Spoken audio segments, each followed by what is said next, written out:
Hi, Yasna. Can you hear me? Just want to Yep, make sure. I can hear you. Yes, Okay, just want to make sure. I of don't know course. if you were on earlier, and I don't know if anybody could hear, but I think they told us to also go off video as well as Oh, to mute ourselves. okay. I Will don't do. know that for a fact, but I didn't hear it, but I'll do it.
Hello, everyone. Thanks for joining us. I'm Steve Sokolsky. I'm CalStart's HTUF Program Manager. There's my friend Maureen Marshall joining us. He's our Midwest Regional Manager, and we want to welcome you to the 20th anniversary of the High Efficiency Truck Users Forum. We're glad that you joined us today.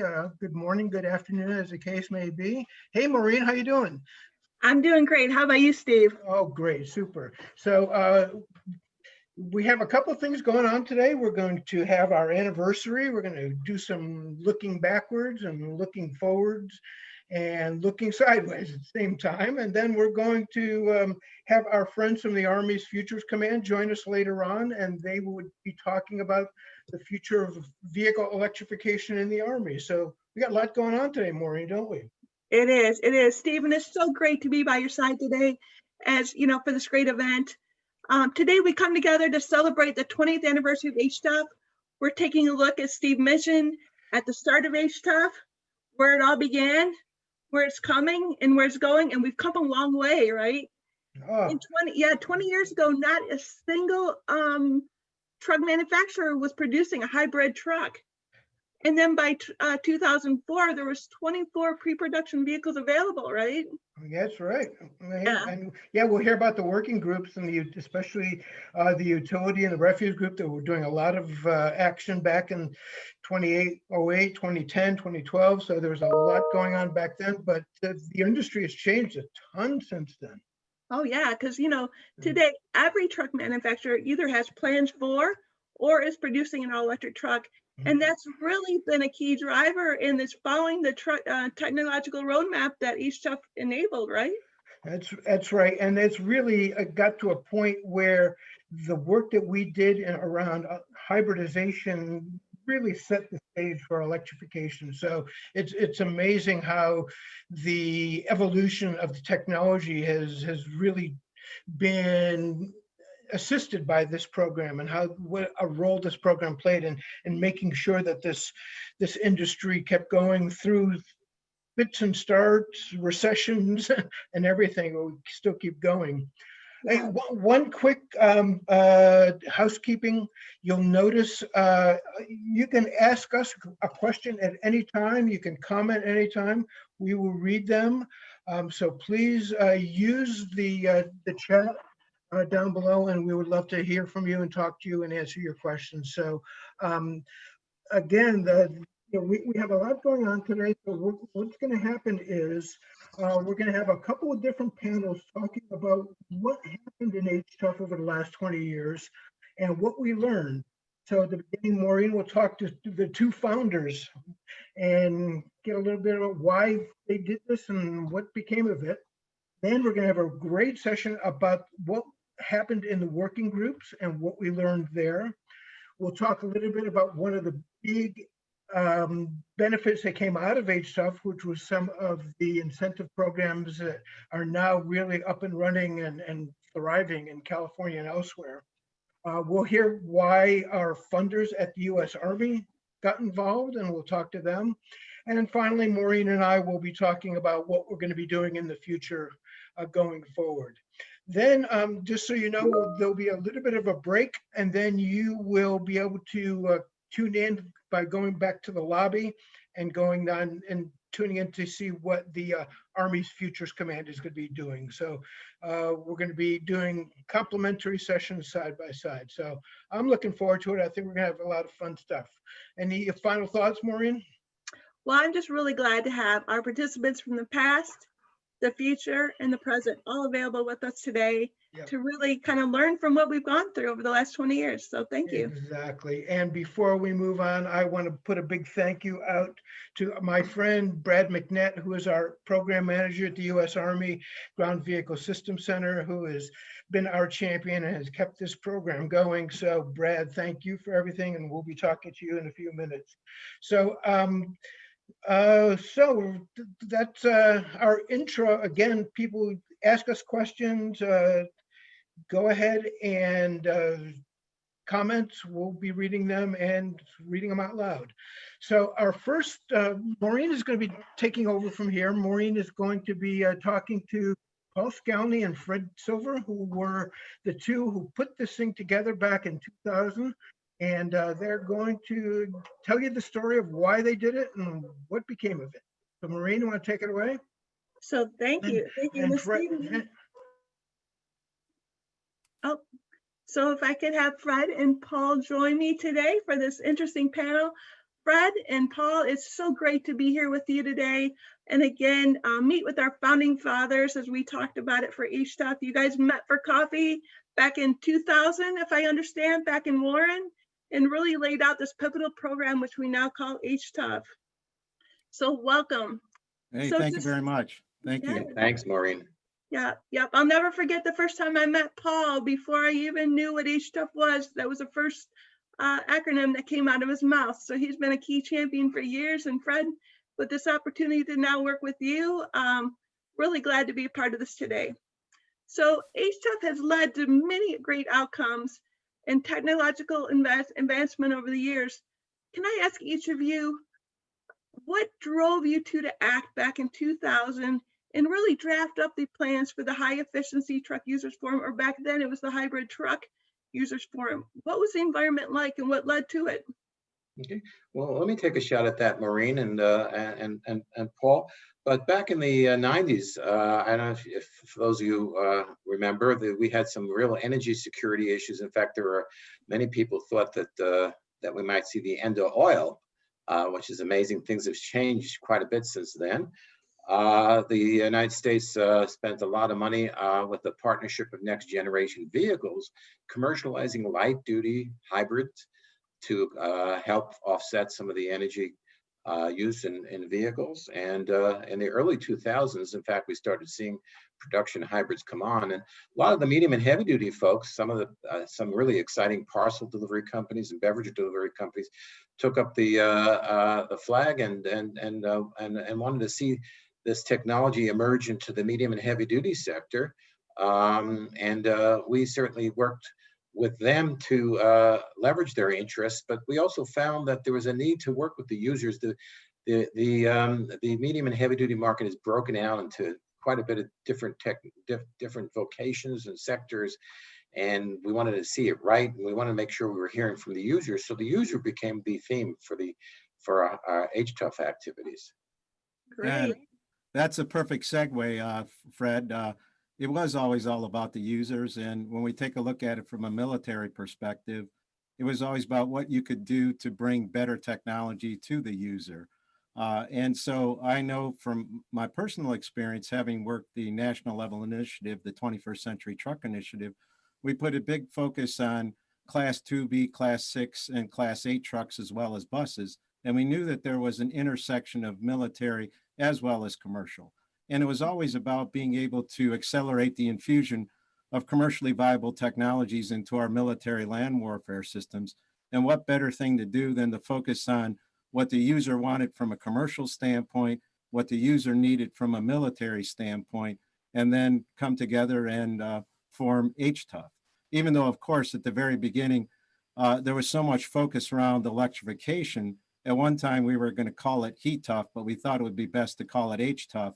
And then back in those days, there was a lot of conversations going on about hydraulic hybrids as well as hybrid electric. So again, as Fred said, all about the user, all about being able to take advantage of what the great suppliers were doing, and then be able to see that technology be applied both commercially as well as militarily. Yeah. So in your viewpoint, Paul, do you see the benefit of all of this activity? And it really helped enable the military to be lean, green, and mean, right? Yeah, and we talked about that the other day. It is about, the military's always been about lean and mean, but it's always been about green too. And I think that's very important, whether you look at it from an installation level, vehicle level, or whatever. We do have to win, and we do have to have the latest technologies. And certainly all the work that's ongoing right now in terms of electrification and what's coming into the military, and the fine folks at the Ground Vehicle Systems Center, formerly TARDEC, have done a great job to be able to keep that on the forefront. So it's pretty amazing. And, electrification is here, it's moving, and it's going to move the military too. So that's really exciting to see. Well, Maureen and Paul, in those days, it was pretty hard for the military and the commercial sectors to work together, and we had different timelines, different rigor in our requirements. If it wasn't for Paul, who was our Rosetta Stone, working to kind of make us work cooperatively, this thing really got launched well because of Paul. But what really we found is that the way to bring the two of us together, because we did work on different timelines, and of course that the military was concerned about the huge premiums they always paid for everything they did if they didn't work with the industry. They let the commercial industry kind of launch and accelerate. And the idea is dual use, was to really let the commercial industry launch, develop quantities of product, and then ultimately those lower cost products could come back and benefit the military vehicles. So that's kind of how we worked together, because we were kind of odd couples at first, I thought. Yeah, and it was interesting. I like the odd couple thing, because we used to always put in the slides the Venn diagram of, you put a circle about what commercial fleets were looking for and what the military was looking for. And there was that Venn diagram eventually that Venn diagram became one circle when you really think about it. Even though we were looking at silent watch capability, it ended up being, in the utility industry, you'd like to do things and do them silently too. So a Venn diagram became just a circle, both of us in that one circle. So that was great. That's a great segue into my next question, because when you're bringing commercial industry and the military together, there's going to be challenges. And I'm sure you're faced with many, and you mentioned the Venn diagram help, kind of overcome some of those challenges. But what were some of the key aha moments, as you got the two, entities in a room and started the discussion of HTUF and the goals of the program and the goals of each of these, industry sectors? Yeah. Well, I think from my perspective, one thing I would say is that, very early on, what we did is we brought the users together first. At the sessions, we would have basically the morning session for users, and then have the suppliers in to hear what the requirements or what the needs of users were. So that was that was interesting. And that certainly did lead to some neat things that you're going to hear more about later in this show. But as Fred and I were talking last week, and I'll let you take it from here, Fred, from a military standpoint, we always looked at key performance parameters. And when we started bringing the users and then having the users talk about their needs to suppliers, well, how did you make things happen? What really started to make HTUF move? And I'll let you go into that, Fred, in terms of well, for me, the aha moment was to see our first working group was our utility working group, to see how well the utility industry works together. They don't compete. We had a lot of working groups, and we actually had to work hard to cooperate with the other working groups to get the same competitors around the table in a technical discussion. But the utility working group just took off. And as a result of that, we really leveraged some great technologies that were emerging from Eating. We built, 25 to somewhere between 25 and 50 vehicles. We tested them. And what we really found was that that the hybrids in those days the benefits of that was really in the stationary part of the duty cycle, was not in the road. As a result of that, the utility has been continuing to electrify their products ever since. They're all masters in electrification. I think it just emerged with a whole new, you can do it, for functions of vocational vehicles for various purposes, for electric lifts and all sorts of electrification elements that came out of that didn't require the engine to run. So that was one of the key learnings from that working. That was a real aha moment. And the beautiful part of that is when you start the working groups and then you hybridize those trucks, those utility trucks, the amount of miles you get on those, or the amount of use, is pretty significant in terms of the miles and in terms of the time that they had those in service. If you were to try to duplicate that in the military with as many miles and do that at an Aberdeen Proving Ground or Yuma Proving Ground, the cost would be out of sight for the military. So it was always nice to be able to see when you put vehicles into an environment that isn't exactly like the military would see in a tactical situation, but they do face, different weather extremes. What do you see? What are some of the, what's some of the infant mortality? And that was just pretty awesome to be able to do that and to be involved in that and to see all of the suppliers as well as the users working together in those working groups. I think it was pretty awesome. That's awesome. Well, I know there's so many great successes throughout the years of HTUF. I would like each of you to highlight and share one of your fondest memories of HTUF and the importance of it on advancing the clean commercial truck market.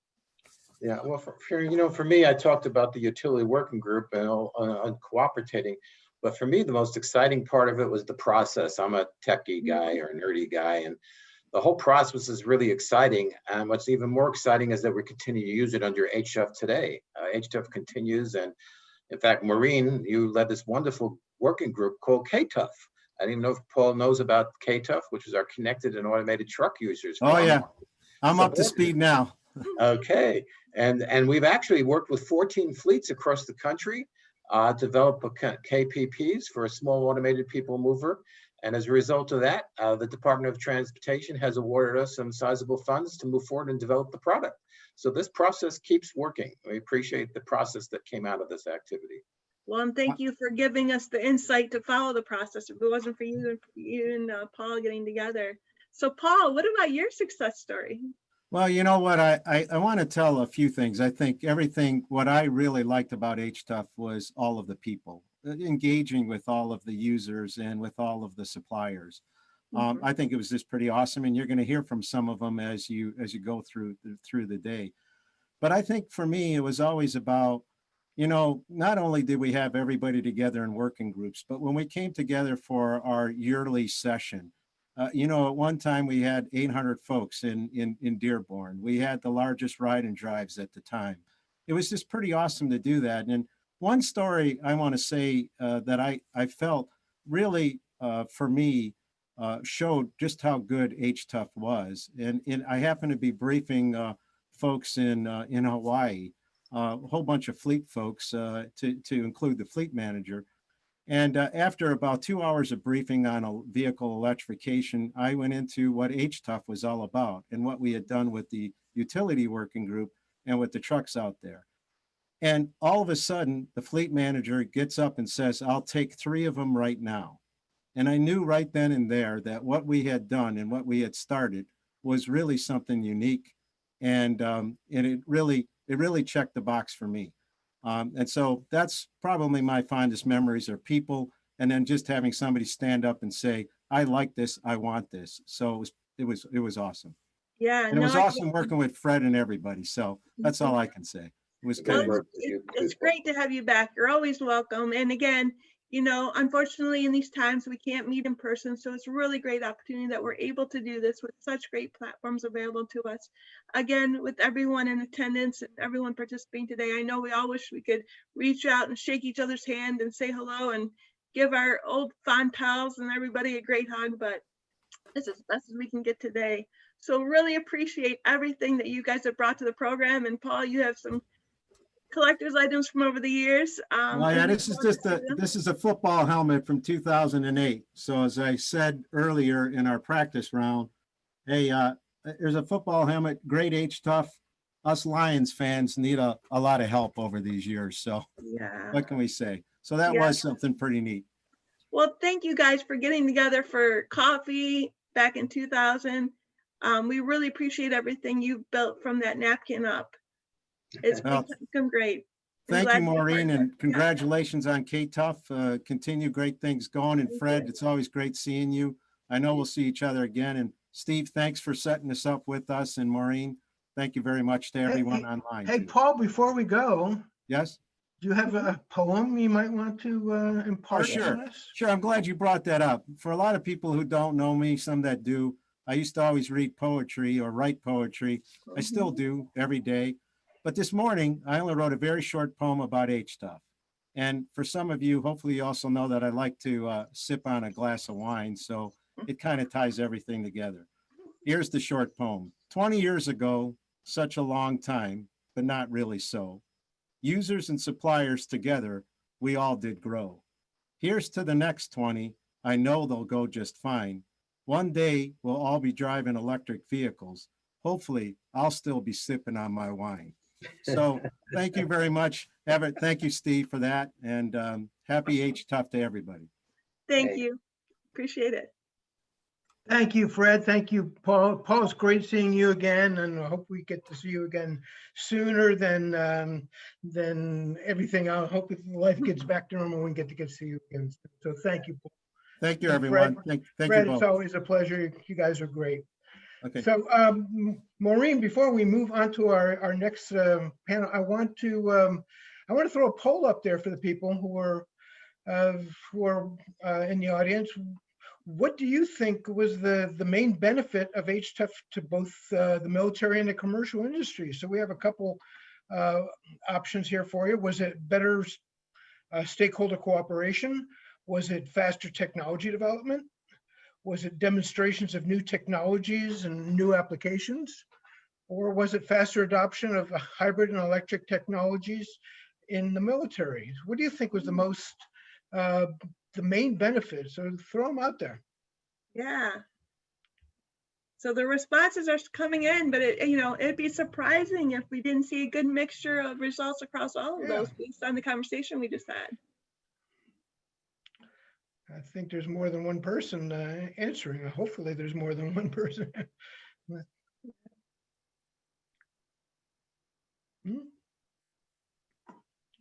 Interesting. Well, I agree that cooperation. Oh, I'm sorry. Yeah, people on the bottom right, we'll see something that says poll or question. So you want to click on that to see the poll and to answer it. I apologize. So on the bottom right of your platform, you should see that. Yeah, so we'll just give it a couple of minutes. Yeah, there we go. Give a couple of seconds. Yeah.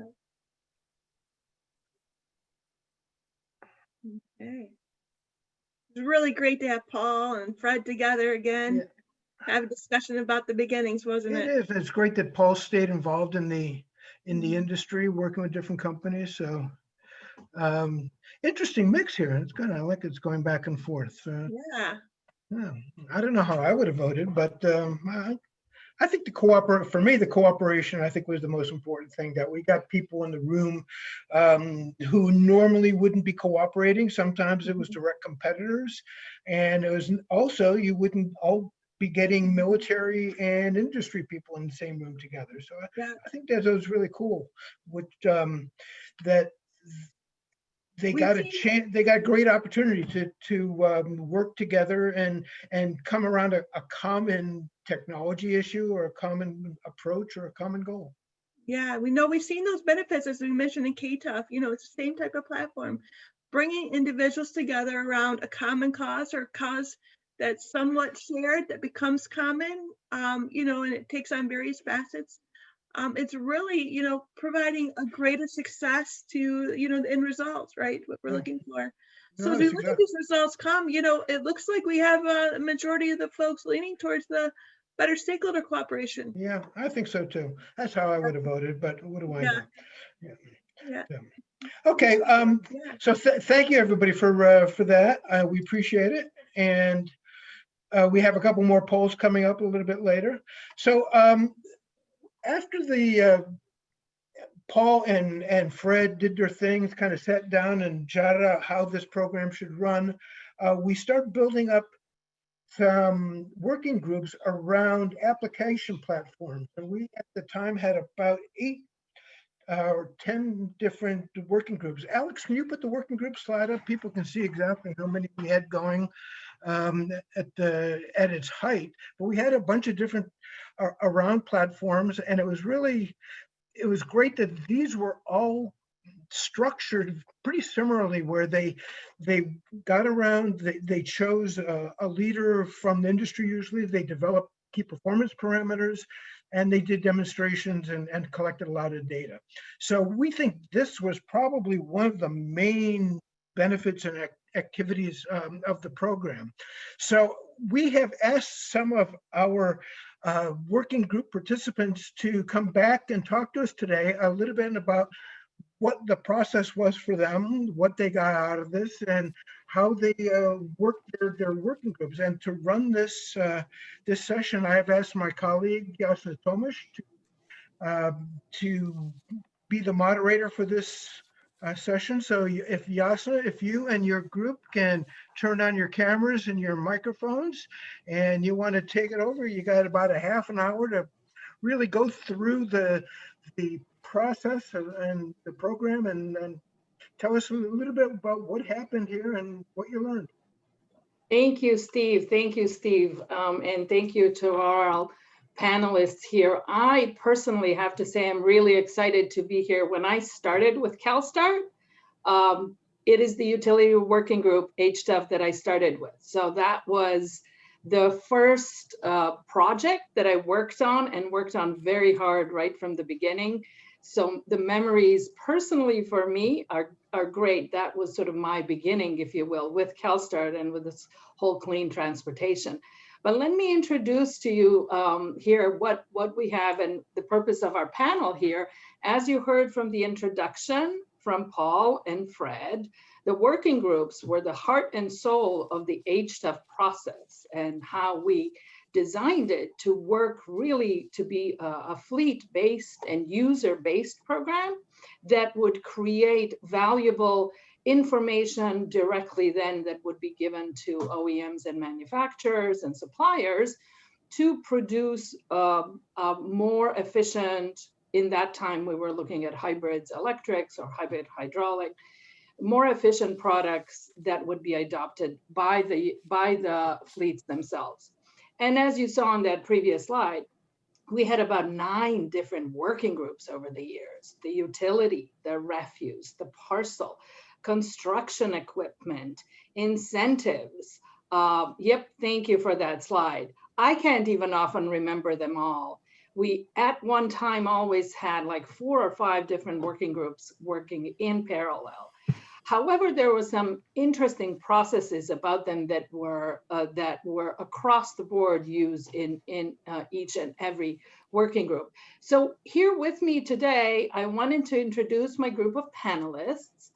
And Spiro, if you can turn on your camera and your sound, I see that you're there, but if you can click on your video and mute so that we see you. Great. Oh, hi. okay. Hi. Good afternoon, everyone. How are you? All right, Rocco, Rico, thank you for joining us. Wonderful to have you. So we have today, I'm just going to go around and quickly introduce our panelists. We have Cedric Daniels, who's with Alabama Power. He's the electric transportation manager, and Cedric at the time was also with Alabama Power. So he's a long timer. Thank you, Cedric.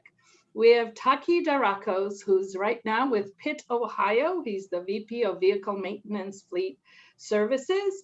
Thank you, Taki, for coming. And at the time, Taki was with FedEx Ground and heavily participating in the parcel delivery working group.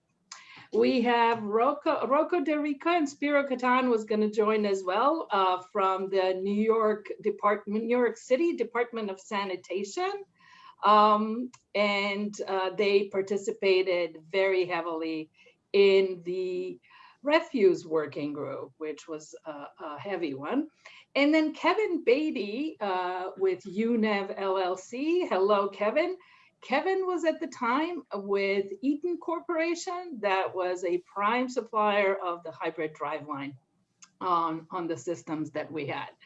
So thank you for joining us today. Oops, Spiro, I think we have a little bit of feedback on the 2 different systems, Spiro, that you're appearing on. So one of them needs to be muted. Yeah, it seems that we got a little technical difficulty here. Right. Okay, we can see you now. Okay, terrific. Great, great. So okay, is the feedback better right now? I hope so. So again, as I said, I want to turn it over to you guys with a question. And again, piggybacking on the introductory conversation, the process that was used within the working groups was this military process of developing the key performance parameters, something that the military is very familiar with, right? But it was not necessarily used that often in the commercial sector. So I wanted to see from our perspective, CalSTART was the facilitator in HTUF. From our perspective, it seemed to streamline and work the process, work very well. It was quite effective. The other piece that was effective was that each working group was not led by CalSTART. It was really led by a industry person, an industry leader who was the champion and in leading the particular working group. So I'm going to turn it over to each of you. If you could please speak about these 2 points about the leadership of the working groups and about the KPP process. How did that work from your perspective and what was novel about it? So Cedric, I'll start with you. If you could chime in on those 2 questions, please. Yes, I'll be happy to answer those questions. And first, let me just say, working with the best military in the universe and one of the finest organizations in the universe for this effort meant a lot to us at Alabama Power Company, which is part of the Southern Company. We learned, so much from the wisdom and intelligence of everyone involved. So when I think about the KPPs, et cetera, it just made everyone smarter. So I wasn't as involved in some of the technical aspects of it. We had some people who were very sharp from our company involved in the fleet services directly, who were very intelligent about those matters. I was involved in a broader sense, but having collaborated with them and observing and being in the room, all of the applications that were discussed were practical. Everybody was motivated. And one of the best things about it is we weren't in it alone. So any of the people who were peers of ours working together, especially, for instance, in the utility working groups, we had this common bond of having to accomplish, having success for not only our companies, but especially for our communities and for our country and for the rest of the world, actually, with this initiative to have all of the benefits associated with, in this case, the hybrid truck users forum. So all of those things are things that were exemplified in the successes that we have today. So it was the starting pad, it was the launch pad, and everybody, I would just finally say that everybody knew that by the yard it was going to be hard, but inch by inch, it might be a cinch. And that's what's occurring, is that we're doing the difficult work to make steps toward the progress. So thank you, HTUF, thank you, CalSTART, thank you, our fabulous military and Paul's leadership and vision and good prayer. Thank you, Cedric. Taki, let me move over to you. And you were with the parcel delivery working group, I believe. If you could speak a little bit how that worked, how the KPPs worked for that process and the leadership of it. Sure, Yasna. Similar to Cedric, I would say thank you to HTUF and CalSTART for the work that you did in terms of bringing us together. What we saw, we took three competitors and brought us together in a room to work towards a common mission. To have UPS, Purolator, and FedEx sit at the virtual table and talk through what the needs and the requirements were. That was something that normally didn't happen. So I think to echo what Paul and Fred had mentioned earlier, it was an environment where things were safe. We were safe to kind of talk from a point of vulnerability. We were open and we were receptive as far as learning. And then to bring us together and drill down into the nitty gritty of the requirements. I think Paul talked about the Venn diagram and how eventually it became one circle. That was really how the parcel delivery working group tightened the shot group and narrowed what we were looking to accomplish. Excellent, excellent. Thank you so much. Kevin Beatty, you were with Eaton at the time, and I know I had the pleasure of working with you and your team over at Eaton, and then the international folks as part of the utility working group. But maybe from the suppliers' perspective, if you could please remind us, how did you see the value of the working group process? Thanks, Yasna. And first, I just want to congratulate CalSTART on the success of the HTUF program and its impact on the industry. This really is, a great milestone and certainly one that will continue going forward. So my congratulations to you guys. And, as a supplier, one of the big challenges, especially with the new technology, is getting the product requirements defined in a way that will be really attractive and beneficial to the end user. And so what typically happens is you've got a lot of industry and product experts in-house, and they get in the conference room and they all have an opinion, and they're happy to share that opinion. And then you sort of try to work through a consensus and get to a product that hopefully someone will want to buy. But the HTUF approach was so much more beneficial because you're getting that voice of the customer direct from the fleet users, which sometimes even the OEMs do their own version of what they think the customer wants, and something can get lost in the telephone game. And so having that direct input into the product development, product definition phase was just so important for us. And it not only increased confidence around product requirements, but also you could see critical mass of early adopters nationwide, which is very hard to accomplish as a supplier. So those were some of the immediate things that come to mind, Yasna. Excellent, excellent. Thank you. And thank you for being here, being then through it all with us and working the process. And thank you for joining us to celebrate here today. And Mr. Rocco De Rico, Deputy Commissioner with New York Department of Sanitation, can we have you speak up? And you are muted right now. If you could share. Yes. Hi, how are you? Hello. Okay. Very nice to see everyone. It's my pleasure to be here today and celebrate the 20th anniversary. I can't believe so much time has passed. It's amazing. HTUF did a wonderful job bringing together this collaboration on a national level. It was wonderful. Could never have happened without the push from everyone. As you know, we participated in the hybrid refuse truck forum. And under the HTUF umbrella, our group received the first class education on hybrid technology and the various systems that may have been available at the time, architecture design, and all about energy storage, ultra-cap, batteries, etc. Was comprised of so many municipal and private sector waste hauls. Obviously, we were connected with waste management, Fayetteville, City of Houston, Chicago, and many others. And the KPPs, the key performance parameters for us, well, obviously as a group, they were incorporated into a master KPP that was utilized to, obviously, to determine what performance criteria were important to all of us. And coming together in that way provided us with the means necessary to allow to evaluate what was done. And through the course of time, we actually had 3 different hybrid trucks in our fleet that we were able to test. And that could never have happened without the help of the forum.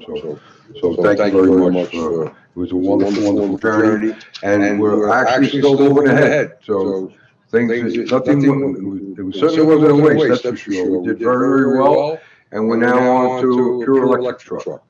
That's right. That's right. One of my colleagues just reminded me that you are testing a Mac zero emission refuse truck right now as we speak. That's wonderful. correct. That wonderful. Yes. You're not giving up, and we're happy about that.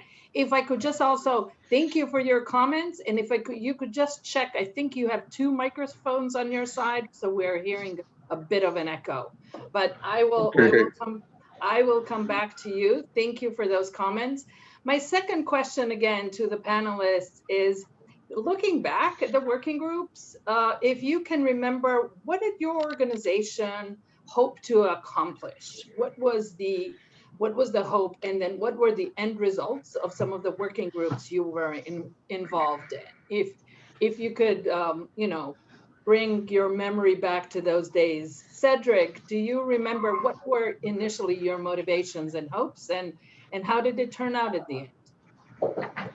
Our motivations and hopes was to learn by trial and error and hopefully have trial and success.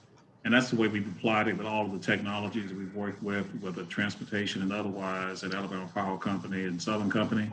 And so we weren't sure what we were going to receive. We just knew that if we were not on the field playing in this space of electrification and development of a better solution, then we wouldn't ever learn and possibly, reach the goal line.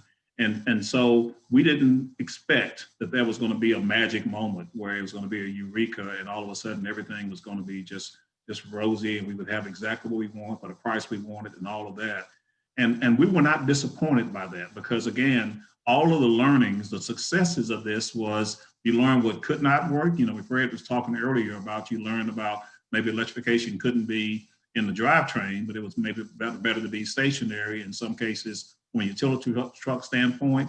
But then we also applied the lessons of learning about electric drivetrain to other applications and other types of vehicles. And it gave us a reassurance that some other non-road products could be electrified. Why not? And let's work on those engagements. So again, the expectation was to learn by both trial and error and trial and success.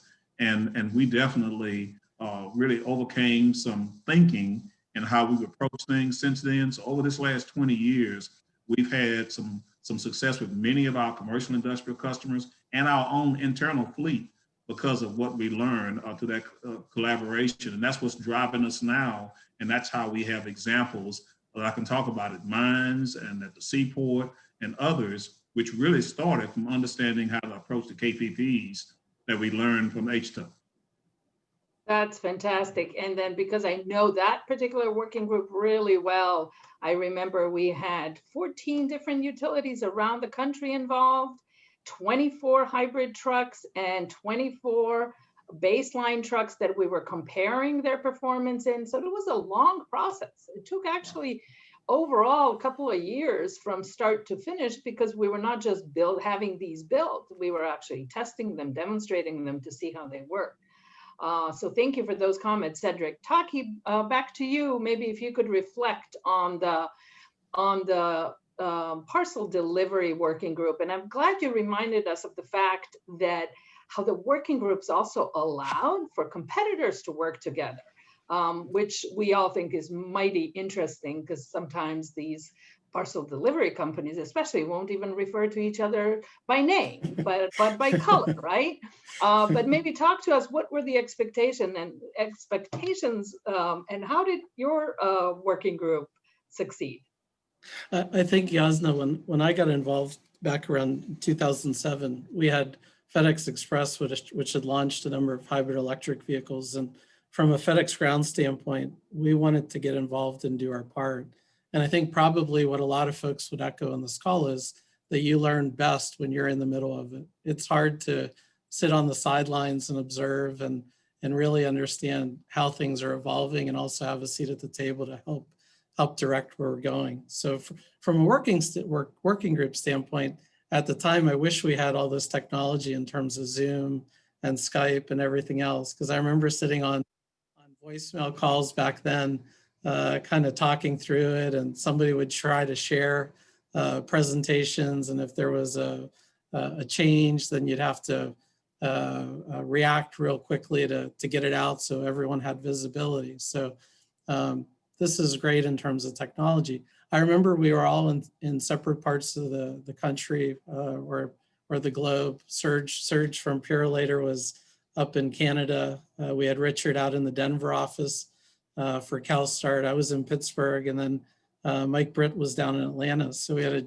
geographically dispersed group, and we methodically walked through, what the duty cycles, what the requirements were, what the payloads, what we were trying to accomplish. And from what I remember, we took a couple twists and turns and bumps. I think we had initially awarded the project to one entity, and then they could not support what was needed to be done. And then we took a step back and reevaluated and move forward. So it was really a very nice combination of input from all of the organizations to get to what we were really looking for. And there was good working relationship throughout the team. Great, great. Yes, and I think you guys ended up developing a hydraulic hybrid, if I'm not mistaken. Yes, that's correct. We developed a hybrid hydraulic parcel delivery vehicle. Right, right, right. And then with that one, equally, there was a testing and follow-up period. So again, for each one of these, the process actually consisted not of just developing the KPPs and the unique, one model, but actually testing it out in the field to see how it works. Back to New York City and the refuse working group, could you, Rocco de Rico, could you remind us of some of the times and experiences and what were you expecting as New York Department of Sanitation in the program and your motivations and successes? Well, certainly, well, of course, our motivation was entirely clean air, clean, right? Everybody wants clean air. So we actually ultimately, in collaboration with the group, we ultimately developed, with the help of Bosch Rexworth, a hybrid hydraulic powertrain that ultimately eventually became about a 40 vehicle fleet. And some of the stops here in New York City, because there's so many variations, some of the stops weren't perfectly aligned with hybrid hydraulics. So we learned that wasn't exactly a perfect fit for us. It was in certain parts of the city, but not in others.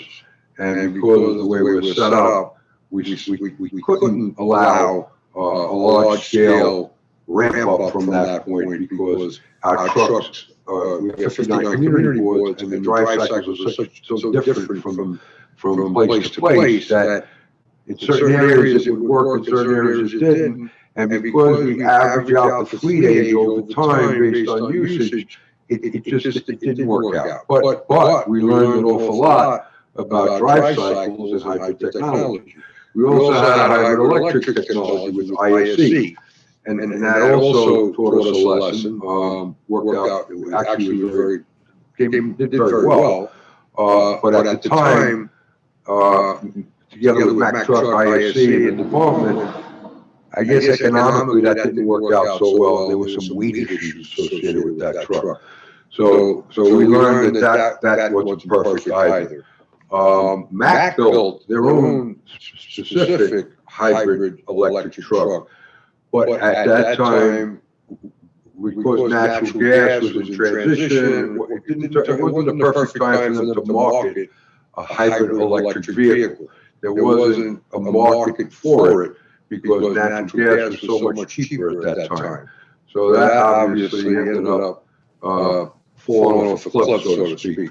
But again, it led us to a point where we are today with full electrification. And having a 72,000-pound fully electric truck today could never have happened had we not taken these baby steps. No way, no how. So obviously the forum is what drove it. We could never have been where we are today. So we certainly appreciate all that's happened. And I wonder what it's going to be like 10 years from now. That's the big question.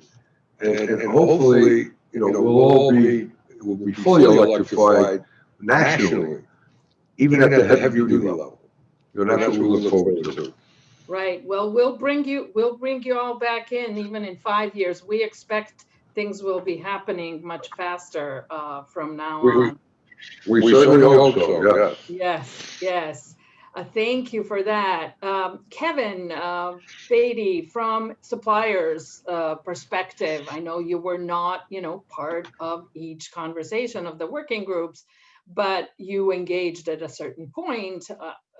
Again, speak to us. What were your expectations? How did this work from the supplier's perspective? Well, my thoughts are mostly on the utility truck group. We worked on the package delivery and also the refuse truck, but the utility truck, as you know, was a big area of focus. And one of the critical things, in addition to the user input on product definition, voice of the customer, equally important, maybe more so, was getting trucks on the road. And so those 24 trucks you talked about, being able to get those on the road and also having structured feedback. It wasn't just like random feedback. There were data loggers. We had quantitative performance numbers coming back. We also had qualitative feedback coming from the drivers and from the fleet managers and from the users. And so all of that started to build a validation around, okay, this product really could be, we could make the investment to take it into production, because, building the demonstrators is relatively easy compared to the investment required to take it into production. So really validating that pull from the fleets. Paul Scowney mentioned earlier, I'll take 3 of those from one of the fleets.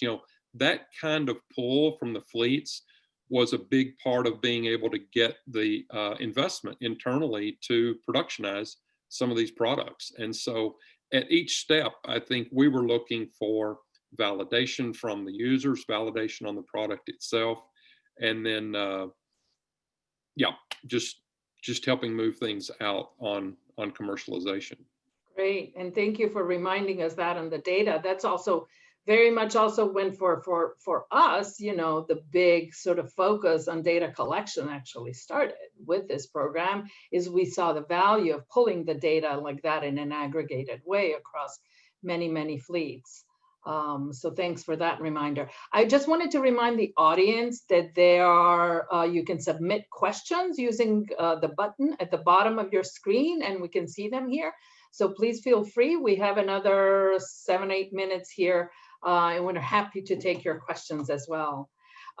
So for my last round of questions around the table, I wanted to see how this process has impacted you today. What did you take away from it as learnings and the outcomes that you wanted to share, or examples that you have applied at your current organizations or your old organizations?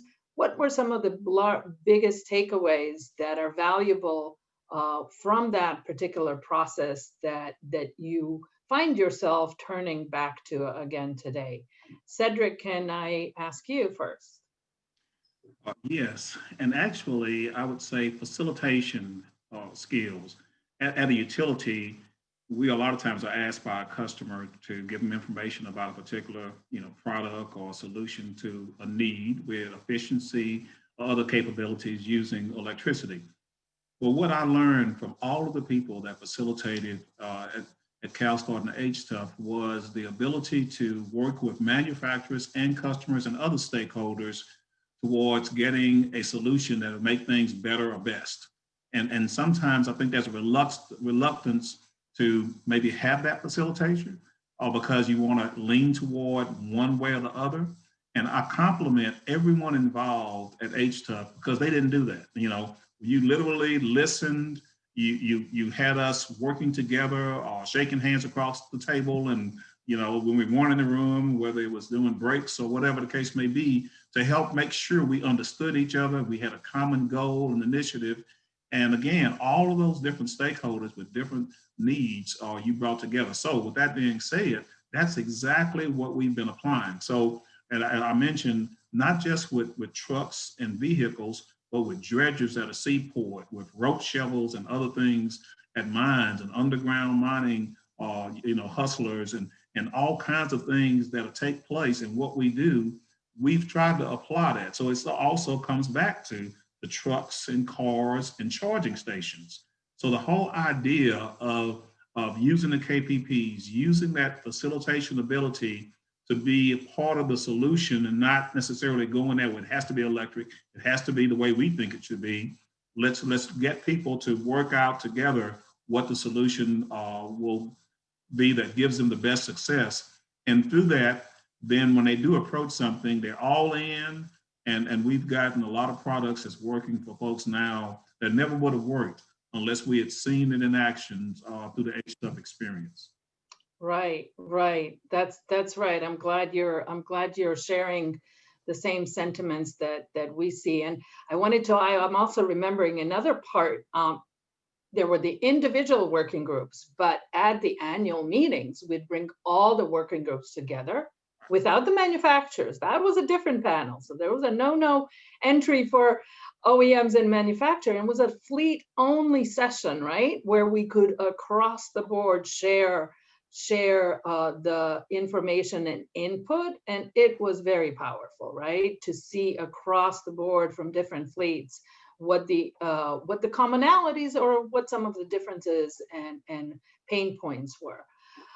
Thank you, Cedric. Taki, what do you see implementing today, or what was useful from the process that you see yourself reusing?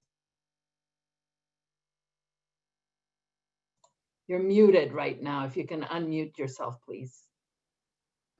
There you go. Sorry about that. I think similar to what Cedric said, I wouldn't call it facilitation, but I think it was the collaboration piece. I think, you know, back then I was young and taking in a lot. And, you know, as an organization, between HTUF and CalSTART and all the fleets that participated, there was an openness. I think what we're doing today from a Pitt, Ohio standpoint, we're a large fleet that's not in California, not in New York, but we want to move the initiative forward. And we're involved in a lot of the EV councils that are out there today.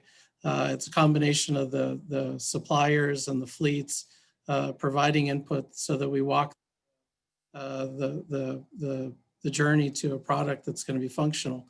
When you look at the landscape for trucks, they come in so many different models and varieties. And I think to what Paul said earlier, like when you narrow down the requirements and the request, it starts to get very tight. And we can do things together as a group that maybe weren't possible. So great. Great. I'm seeing we have 2 more minutes left, and I don't want to leave out Spiro and then Kevin, if you could tell us some of your learnings very briefly, because we have 2 minutes here. Sorry about that. And unmute yourself, Spiro, please. Great, yeah. So I think one of the best takeaways is how the collaboration between public and private sector can lead to the development commercialization of hybrid vehicles. Working together with all the different manufacturers and all the other fleets, we certainly learned a lot about how we could all come together and develop hybrid technology. Also, great value in understanding what the value of data logging, understanding the different routes and duty cycles played a big role for us. So it's that whole collaboration between public and private and learning from all the experts in industry, the differences between battery technology, UCAPs, hybrid electric, hybrid hydraulic, really gave us a clear understanding of the different technologies that are out there and really brought us where we are today.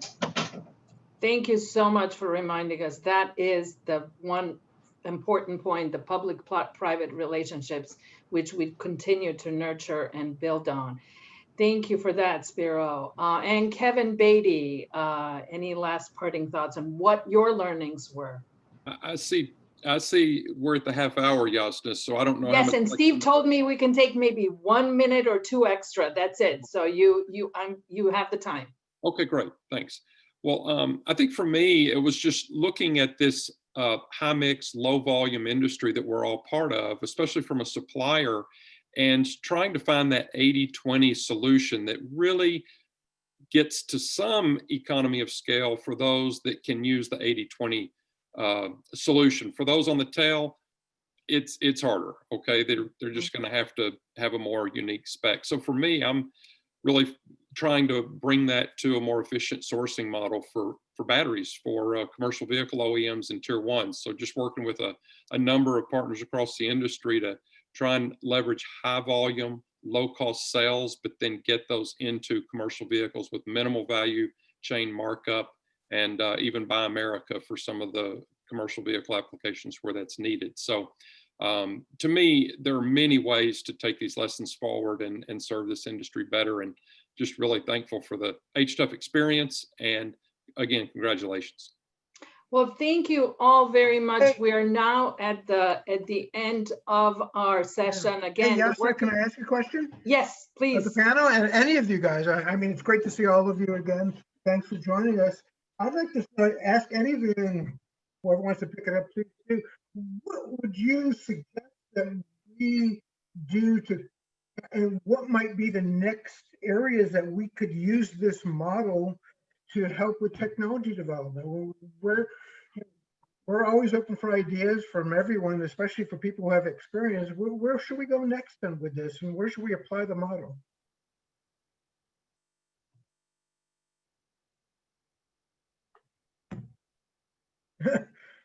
Any or all of you?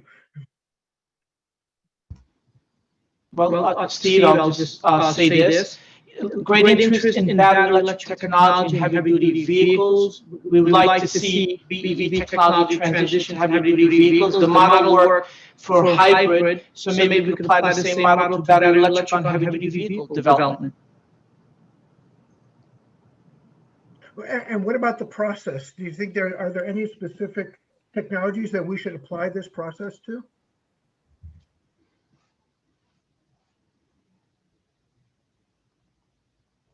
So from the standpoint of the process, I would suggest, I don't know if I have that specific answer to the question you just asked, Steve, except to say that the same types of collaboration and facilitation of that collaboration, I would involve the vehicle manufacturers and the customers involved with the utilities and others, also the engineering firms and companies associated with putting in infrastructure and the charging infrastructure manufacturers. So if you could, I would suggest that HTUF consider having all of those entities combined, as well as maybe some of the funders, as we talked, someone had mentioned earlier about the governmental funds and other things that might be available.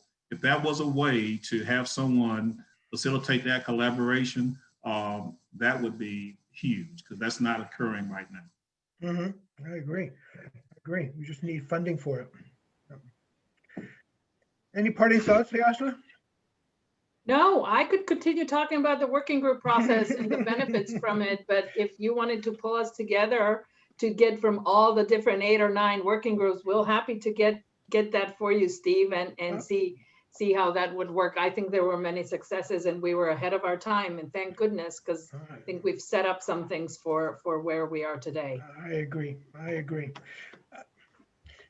Guys, it's great to see all of you. It's been a long time. Thanks for all of your help over the years. Thanks for your help today.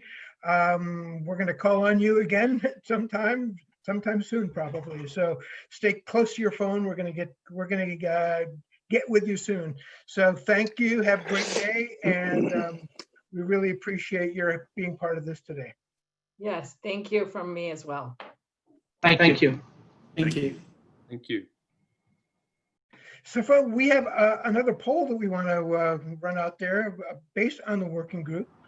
So basically, if you want to look on the bottom right under poll question, those of you who were familiar with the working groups or participated in them, which one do you think had the most impact? Utility group, refuse group, parcel delivery, or the incentive working group? Which one do you think had the most impact going forward for not only the program but for the industry? Let's see what you have to say.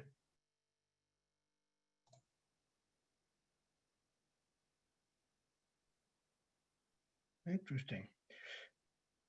So we're saying the utility truck and the incentives working group are the ones who had the most impact. I think that's probably right. Anybody else? Give you another minute to chime in. Please do. Okay. So it's utility truck. I think the utility truck did get the most action, and there was the most vehicles deployed, the most data collected. So I think that could be right, that the utility truck group probably did have a lot of industry impact here. So thank you for your responses. I appreciate it. So moving forward, if you want to take a second or two to stand up and stretch, go ahead. Our next panel is really going to talk about one of the big things that came out of HTUF, one of the successes of HTUF that had probably the most lasting impact. So I am going to invite two of my CalSTART colleagues, plus an old friend of ours, to join us to talk about the impact on incentives that came out of the HTUF program. So We have Bill Van Amber, Executive Vice President of CalSTART, Tom Brotherton, who is our Director of Market Acceleration, and Mike Britt, an old friend of ours who at the time was with UPS, now is on his own, and who is a real champion of the program, but who's really one of the guiding forces in the program. So the three of you are going to talk for the next 20 minutes, 25 minutes or so about the impact of the incentives and the policies that came out of this and the incentive policies. So Bill, take it away and have a good time with it. Thanks, Steve. Well, you just did a dangerous thing. You gave the three of us the microphone and the keys to the car, but we'll try and be good with it. Tremendous to see all of the working group leads there. That was so fun to see everybody around the table. And I would only say one of the guys I missed seeing there was George Servant, who was really kind of an archetype of a great working group leader who could build consensus, knew the industry, trusted soul, but also really wanted to push things forward and get action. And Mike, we've reflected on this. This was part of, as we make this transition to talk about the technical working groups into this incentive working group, that was the charm and the power of these working groups, was really being able to build some demand and focus around some key areas. Yeah, and I also, Taki brought up some good points about the, Brown versus Purple, Eaton versus Parker. I mean, this was somewhat competitive as well. So the processes and the model, and Steve mentioned this earlier, I just want to just backtrack for a couple of seconds. They built, during those years, we weren't as sophisticated as we were obviously in 14, 15, 16 in terms of interpreting technical data from the vehicles. And frankly, the vehicles weren't that smart, and we weren't smart enough to collect all that data. But we did discover that there was we did build good, and CalSTART was a big part of this, building good graphs of where the low power zones were and how we could assist it with minimal amount of energy, particularly on the HHV. So I just, I think that the HTUF process made the whole industry smarter, because, we were collecting data. We didn't know what to do with it. We didn't know how to apply it, but we knew we had to collect that data. And then we started learning all those other, it was a great building block. So as far as I'm concerned, the model and the process continue to live on, and it just got better. And as we got telemetry involved, we just got better and better and better. So yeah, I was really, really happy to be part of that process. And I did answer Steve's question, and the parcel delivery contribution was huge to that. And I think both FedEx and UPS and the rest of the industry, we learned a whole lot about other technologies that we're moving forward with now. I think one of the things that was so great is that it kind of leveled the playing field and got everybody caught up on data. It just made everybody an equal, and then you could start talking about moving forward. Let's transition to this incentives piece. As we were working with all the working groups, whether it was parcel, refuse, utility, Class 8, one of the big takeaways at that time, and still is, boy, this is great. Love the tech. We can see how it can work, but man, making that business case, that's tough. We need a little help to get over that hump, that initial hump. It was really pretty exciting when we were able to take the working group model from the technical side and turn it into an engagement on, all right, what are the barriers? Let's understand these. What's your business case? Let's really understand where the problems were. It helped us kind of walk through that craft. Do you remember back in those days, both Tom and Mike, what were some of the issues everybody was struggling with? We were trying to figure out where could you apply dollars or help to really move the industry forward? Well, Bill, I'd mentioned that at least for some of the larger corporations, the challenge is getting the dollars to the fleet manager who really had to make those decisions. It's not necessarily simply a matter of getting it to the corporation, but it's got to go into the right department. And there are capital budgets and operating budgets, a tax cut as an example. If you get a tax refund back, it goes to a different part of a corporation. And I think Mike was probably living that at the time, knowing that in a big corporation, it's got to go to a fleet manager if he's really going to be able to do something and get a lower priced vehicle to start with. So that kind of turned some of the thinking at the time, which was way back when we were thinking, oh, tax credits, how easy to get through a federal system. But at least in some of the larger corporations, it didn't necessarily do as much good, which sort of changed our thinking to how can we craft an incentive that really has more leverage with the fleet manager, especially at that point of purchase. So that really did change our thinking. And that's so true, Tom. And we had, three of us had many discussions over coffee and soda and other beverages about this very subject. Mostly other beverages. Yeah, I remember that. But the big thing was, and again, the HTUF process and this whole process made us better business people. If we wanted to get those technologies deployed, we had to come up with our own internal ROI and our own creative way to get the bean counters to let the part with the money. So first the government gave it up, and then we got to get it from our own bean counters. So I think that was real important part of this. And I really feel that those years, 2007 to 14, 15, we produced better business people on the fleet manager side. They turned into more of a engineering manager and instead of just a maintenance manager. They became a whole procurement engineering manager type position.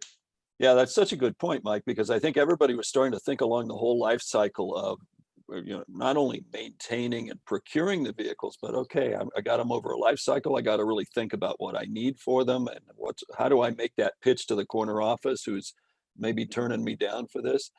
We had this incentives working group, and the first things we did, and we were pretty successful with it. We actually went on the Hill. We had hybrid on the Hill days. We brought vehicles up there. We met with staff. We did briefings, and we did get this tax credit, to Tom's point.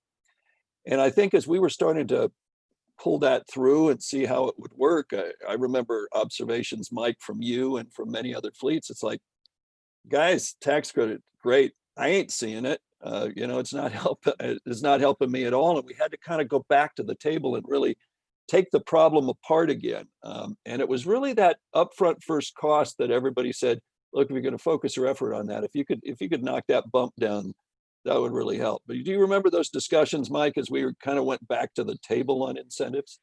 Sure. And again, that, like you said, the upfront cost, and if you could build that into your ROI immediately, that really changed some of the thinking.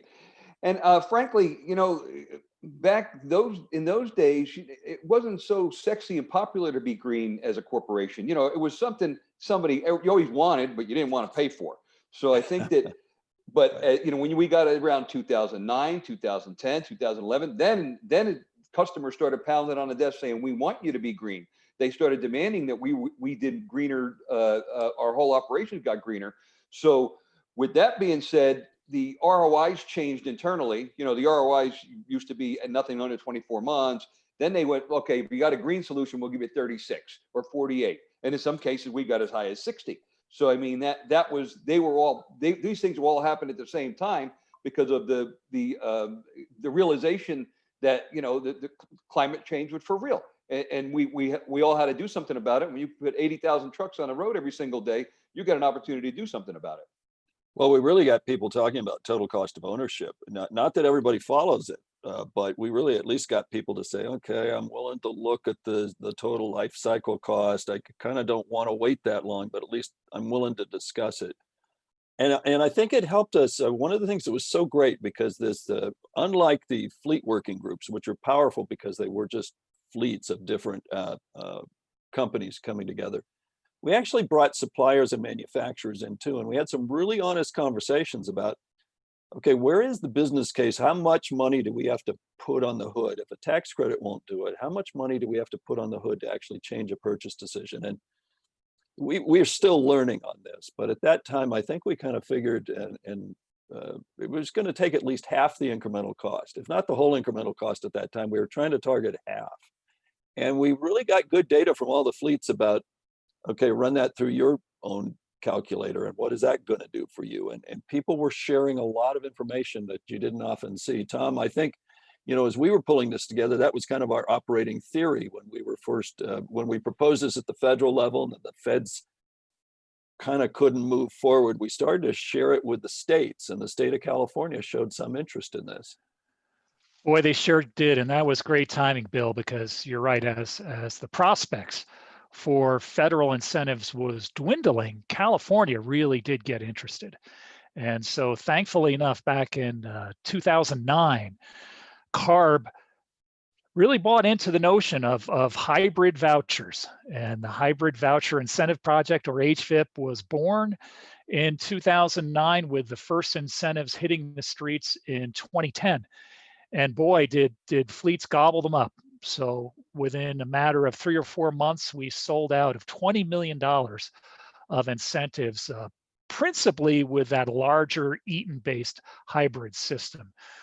A lot of the major truck OEMs bought that Eaton system to be deployed within their vehicles.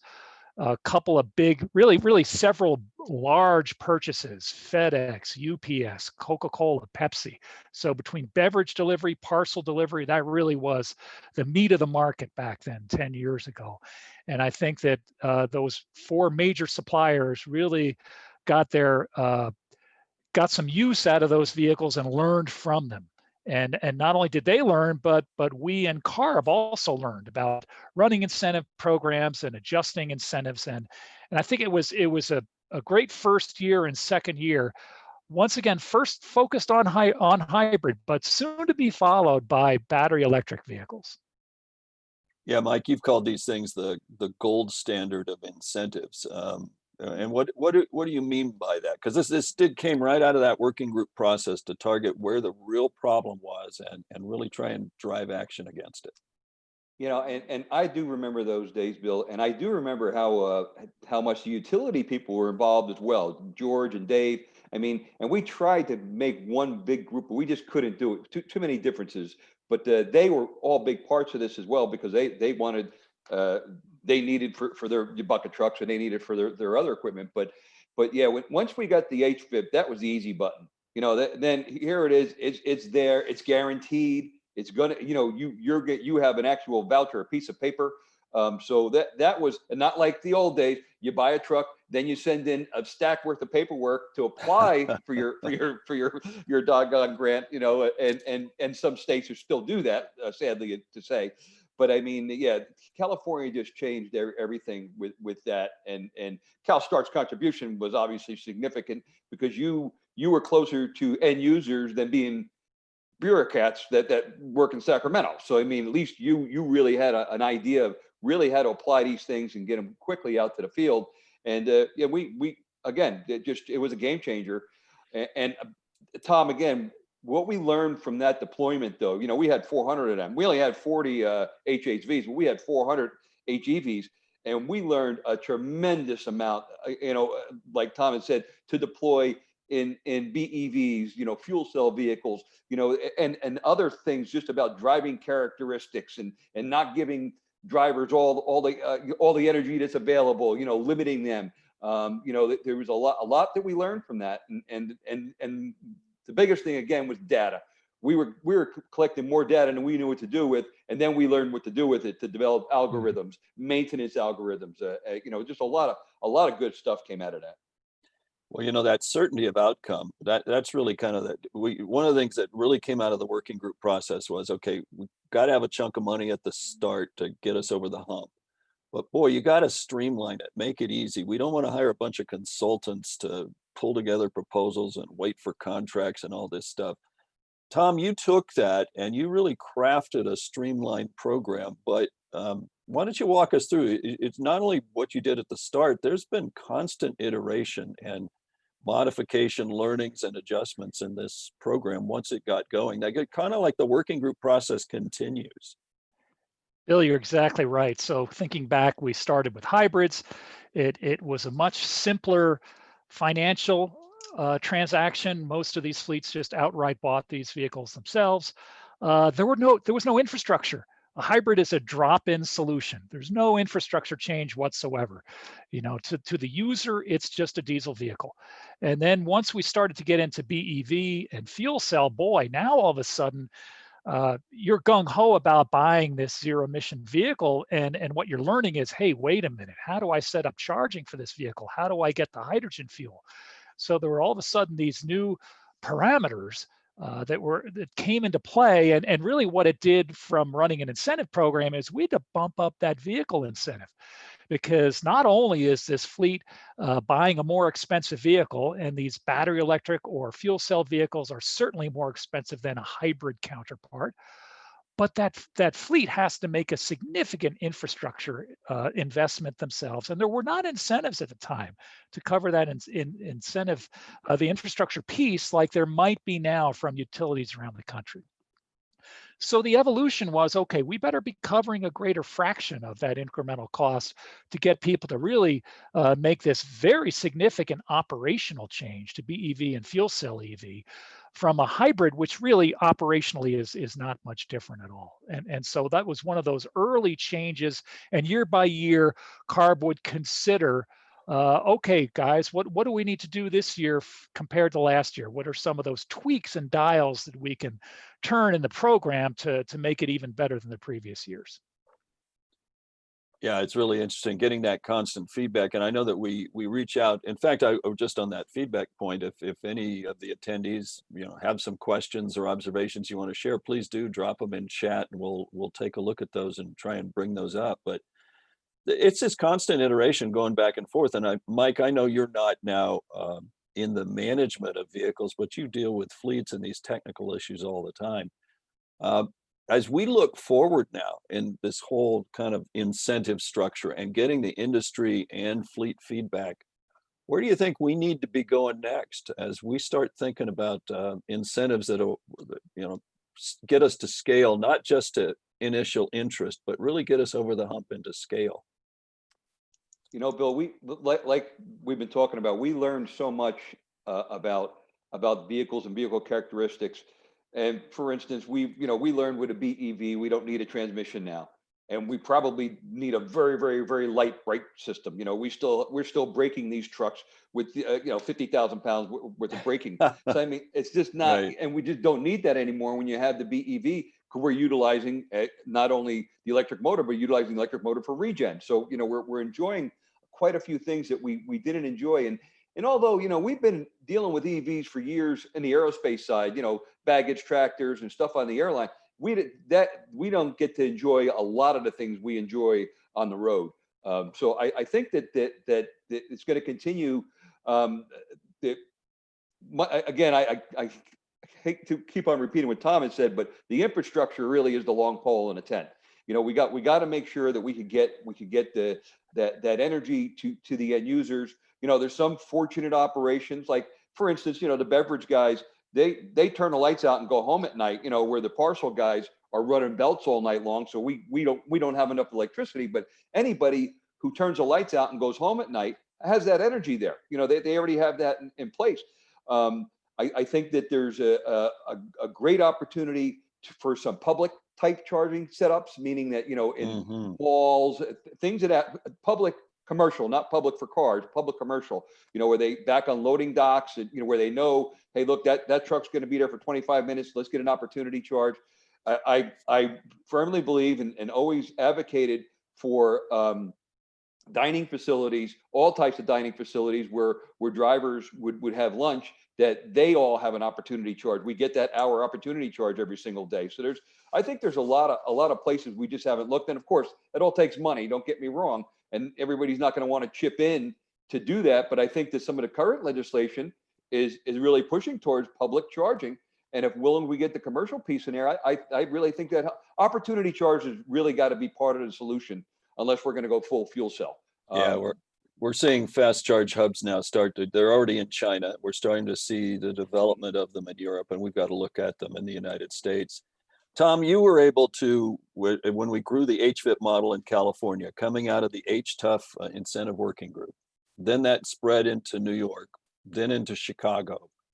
Where do you see this going next with the coalition that we've got? And I know I'll share in a moment. In fact, I'll put up a slide that we're trying to do this at the federal level again. We're trying to take another bite at the federal apple, and maybe with stimulus funds or other things we can do this. Where do you see it going next in terms of what we need to do with the states and with the feds?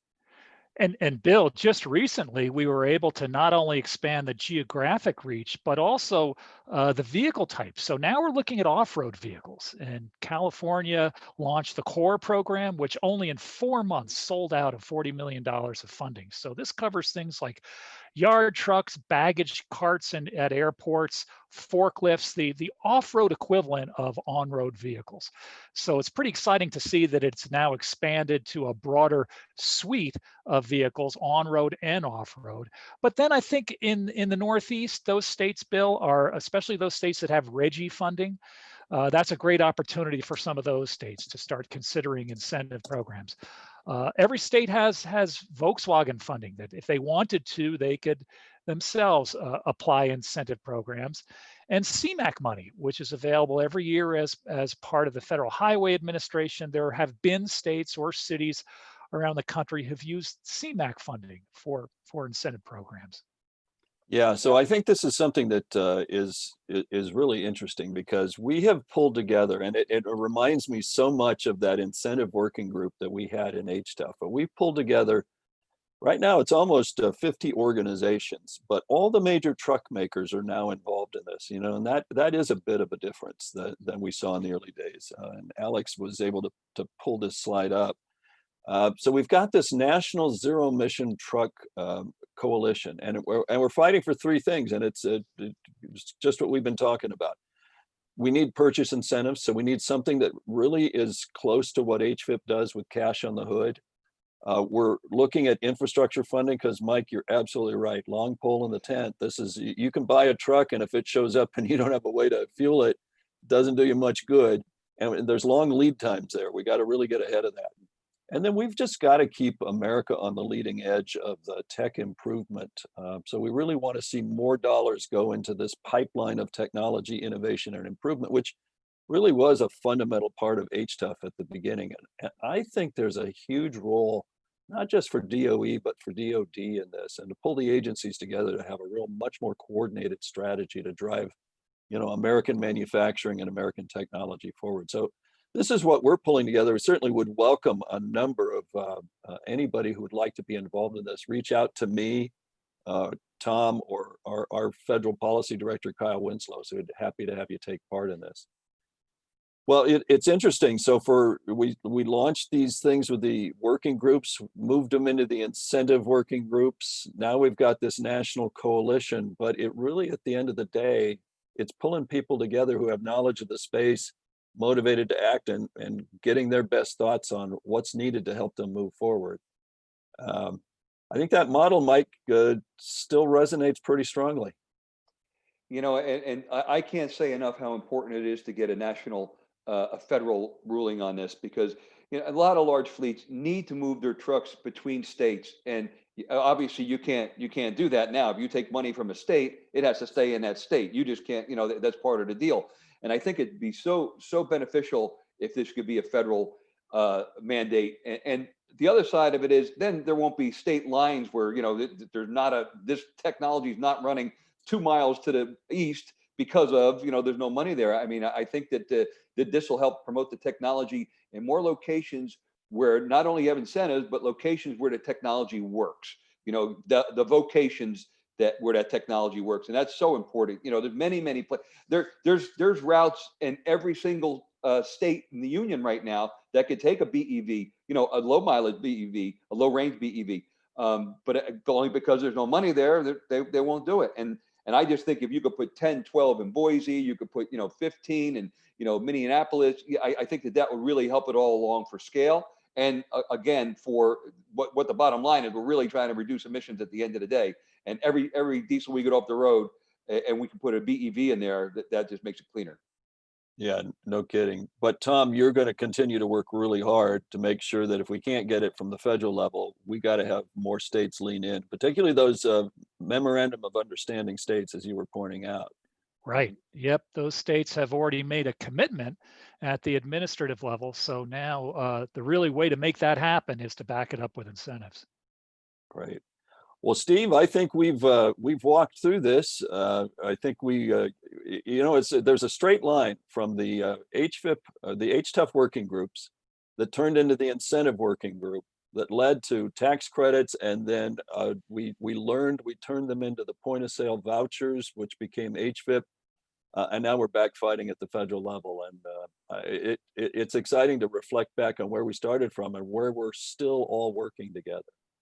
And yeah, that's why we titled this, our greatest success, because so much investment has been made by public agencies around these point of sale vouchers, and the results that came out of HTUF in terms of the definition of need and the incentives, the fleet need being communicated to the manufacturers and to the policymakers was just amazing. So that's why we really wanted to make sure that this story got told, and hearing it from all your three perspectives was just fantastic. So thanks, the three of you, for joining us. It has really been great. I really am excited about your National Zero Emission Coalition, because I think that could really be something, especially if things change next year, that could be a really big deal. So thank you everybody for joining us today. It's great seeing you all again. Mike, hope to see you again soon. Thanks for your help with everything. And guys, enjoy the rest of the afternoon. Well, good job so far, and it's so great to see everybody on all the working group meetings. So thanks, Steve. Thank you. Thanks. Guys. So what we're going to do next, this program has been funded by the Army since its inception, as you heard from Paul Scaloni. So we wanted to hear, what did the Army get out of it? What was their motivation? What did they get out of this? Why do they continue to fund? So I want to invite Brad Mcnet and Dean McGrew to join me on screen. Turn on your microphones, turn on your cameras. Hi, Brad. And Dean, I think I don't see you, but there you are. Hey guys, how you doing?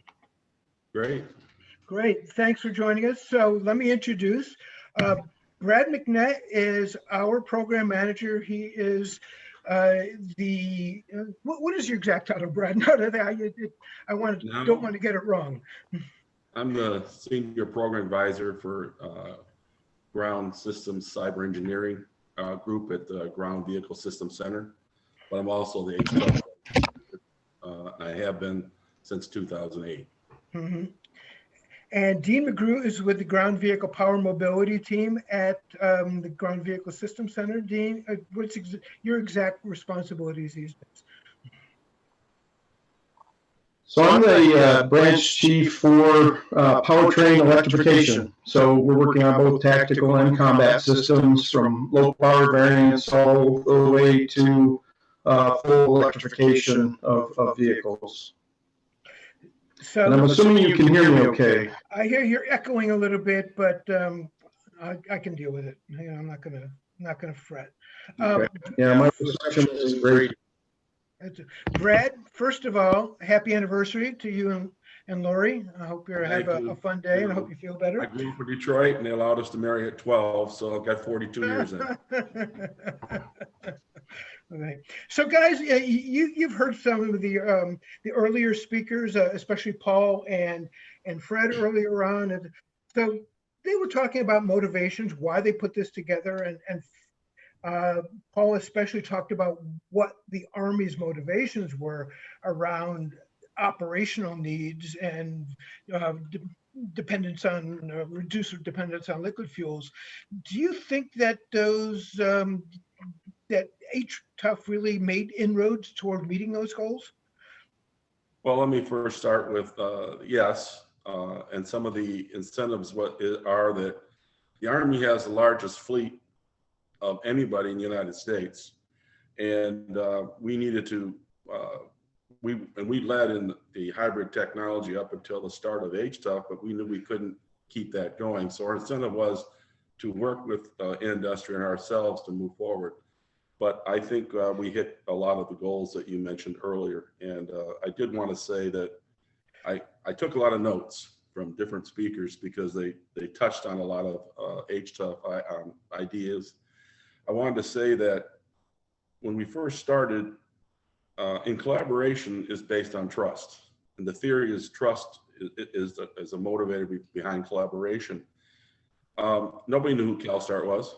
You did some programs in the 90s, and then when the Army came forward, and Dean could probably chime in on this, the Army had a need and a trust, so people came.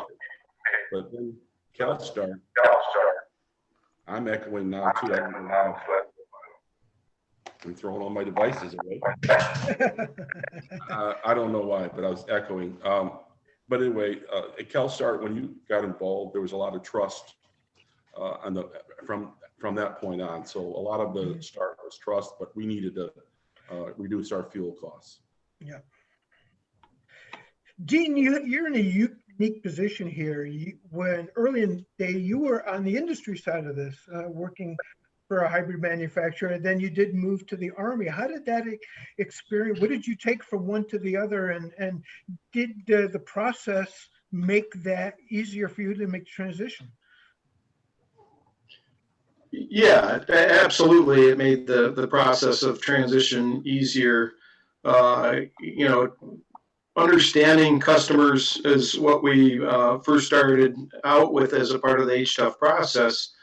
When I came into the Army, one of the tasks that I had was to find the first best customer for hybridization, and then to figure out what is that system that they need. And effectively, I just followed sort of the HTUF process of trying to understand the end user needs, and then figuring out what's the right system to support that.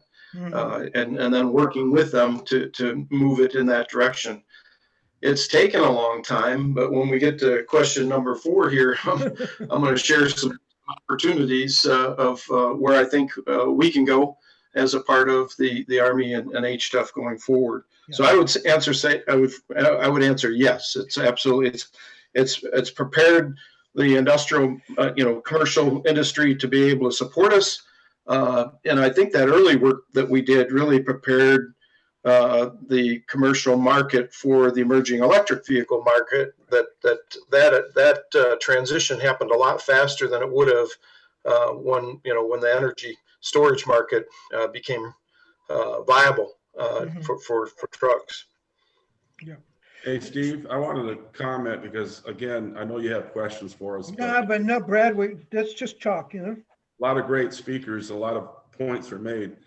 I think we might have missed, we talked about the HTUF model, and it really started with needs assessments, then working groups, then deployments, and then the conference. So the needs assessments kind of brought the group together. The working group worked around that, the KPPs, and then different folks mentioned the deployments. But I want to say the conferences, at one point in time, they didn't have any one place to go. Right. And they could come to the conference and not only hear people talk, and nobody was selling them anything. The Army wasn't selling, CalSTART wasn't selling them anything. They could hear people talk, they could go see the vehicles, and then they could start to ride in them. And the next year, we'll say Peterbilt, they didn't have a hybrid. Maybe Mack Truck did. Next year, Peterbilt had it. So you got to do all the stuff at a conference, but different parts of that model can be used for the future, and you don't need to take every part. We didn't use it all for the construction event. Just want to make that point. Yeah, I agree. I agree totally. So you know that we've always advertised HTUF as a process, and especially a collaboration process. So what do you guys think worked best about that process in meeting your needs as Army technology planners?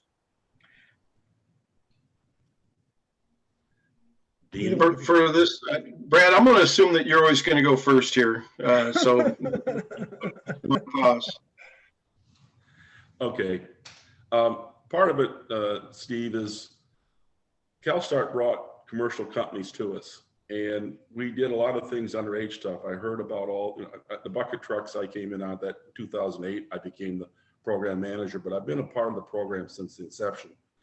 But what happened is you brought us people, and we had other mechanisms where we actually worked with companies directly, not through HTUF, but HTUF brought it to us. But what happened is the commercial industry has certain commercial pricing. They had IP problems. So we went out and got, instead of FAR, Federal Acquisition Regulation contracts, we started pioneering other transactions, cooperative agreements. So we started working to look at some of our needs to build them into the commercial world. So that helped do it. And then as the data collection came in, we could help define some of our needs with the industry. But we had to have mechanisms to bring us together. Yeah, and exactly. collaborate. Dean, what do you think? Well, I'm going to answer with two hats again here. Okay. So I'll put the select triage or dynamics hat on first. When we got started with HTUF, we realized that hybridization was kind of the next step in electrification. And as a business, we hadn't done much of that. And the Army was at the time really at the leading edge of hybridization, was investing in it. And so, we looked at it as, we had electrified components. They had vehicles that needed electrification. It was a peanut butter and chocolate opportunity and an opportunity for us to be able to grow into hybridization. And that worked well. I mean, that launched us in a direction that took us for another 10 years. We just leveraged that into when we got busy fighting wars and there wasn't as much money to put into electrification. On the tactical and combat side, we focused back to commercial truck and the bus market and leveraged all the good work that we had done with the Army, which was terrific. I mean, that helped us grow as a business. As the Army,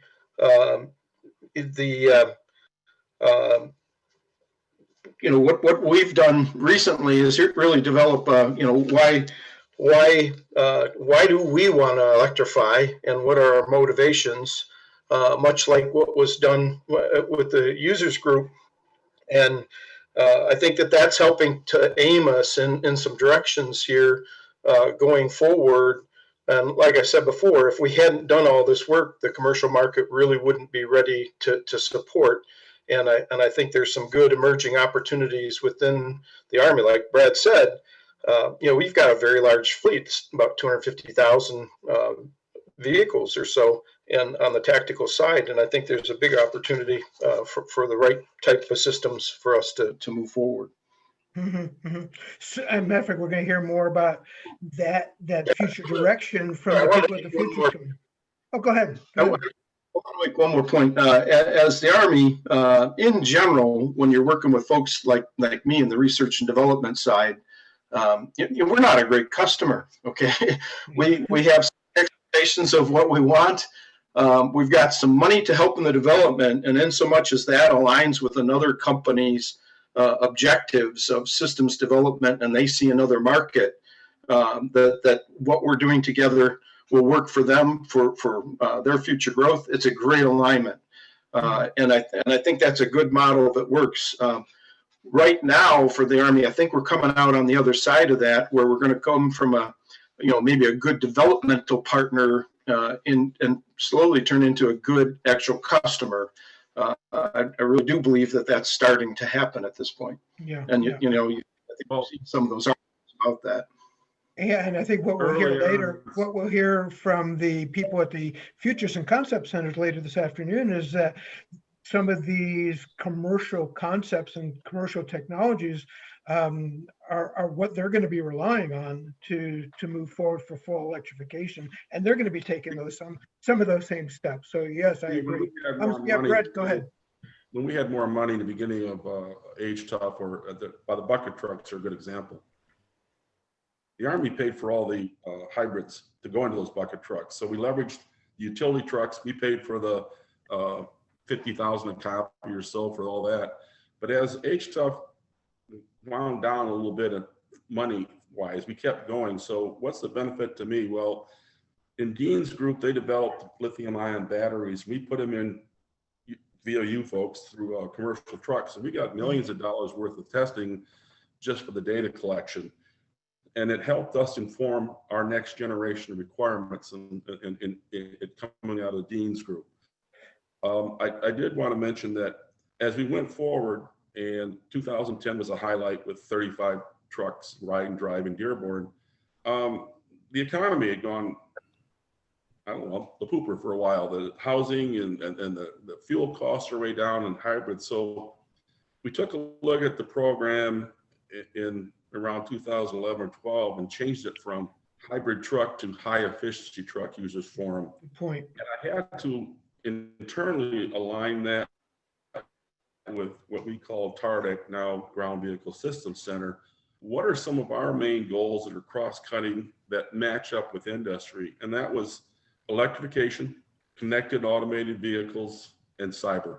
Right. And I hear all this stuff about electrified vehicles, everything else, but for the new group that I'm in, cyber engineering, that's a big critical issue to keep, because of all the electrified trucks and electrification, it's going to be easier to hack those things. And I think people ought to know that there's 5 domains of warfare now. There's land, air, sea, space, and cyber. And so we're trying to align this up and move industry forward. We want CalSTART, we want HTUF, we want everybody else to go along with this. And you have CTUF, and we're doing automated vehicles. CalSTART helped us with a ride on a convoy on I-69 in Michigan, both military and commercial with DSRC technology. So a lot of what we're looking at still matches with what you're going, where you're going to: electrification, cyber, and automated vehicles. I just want to make that point because we changed it. It's still 8. That's important, because we had questions.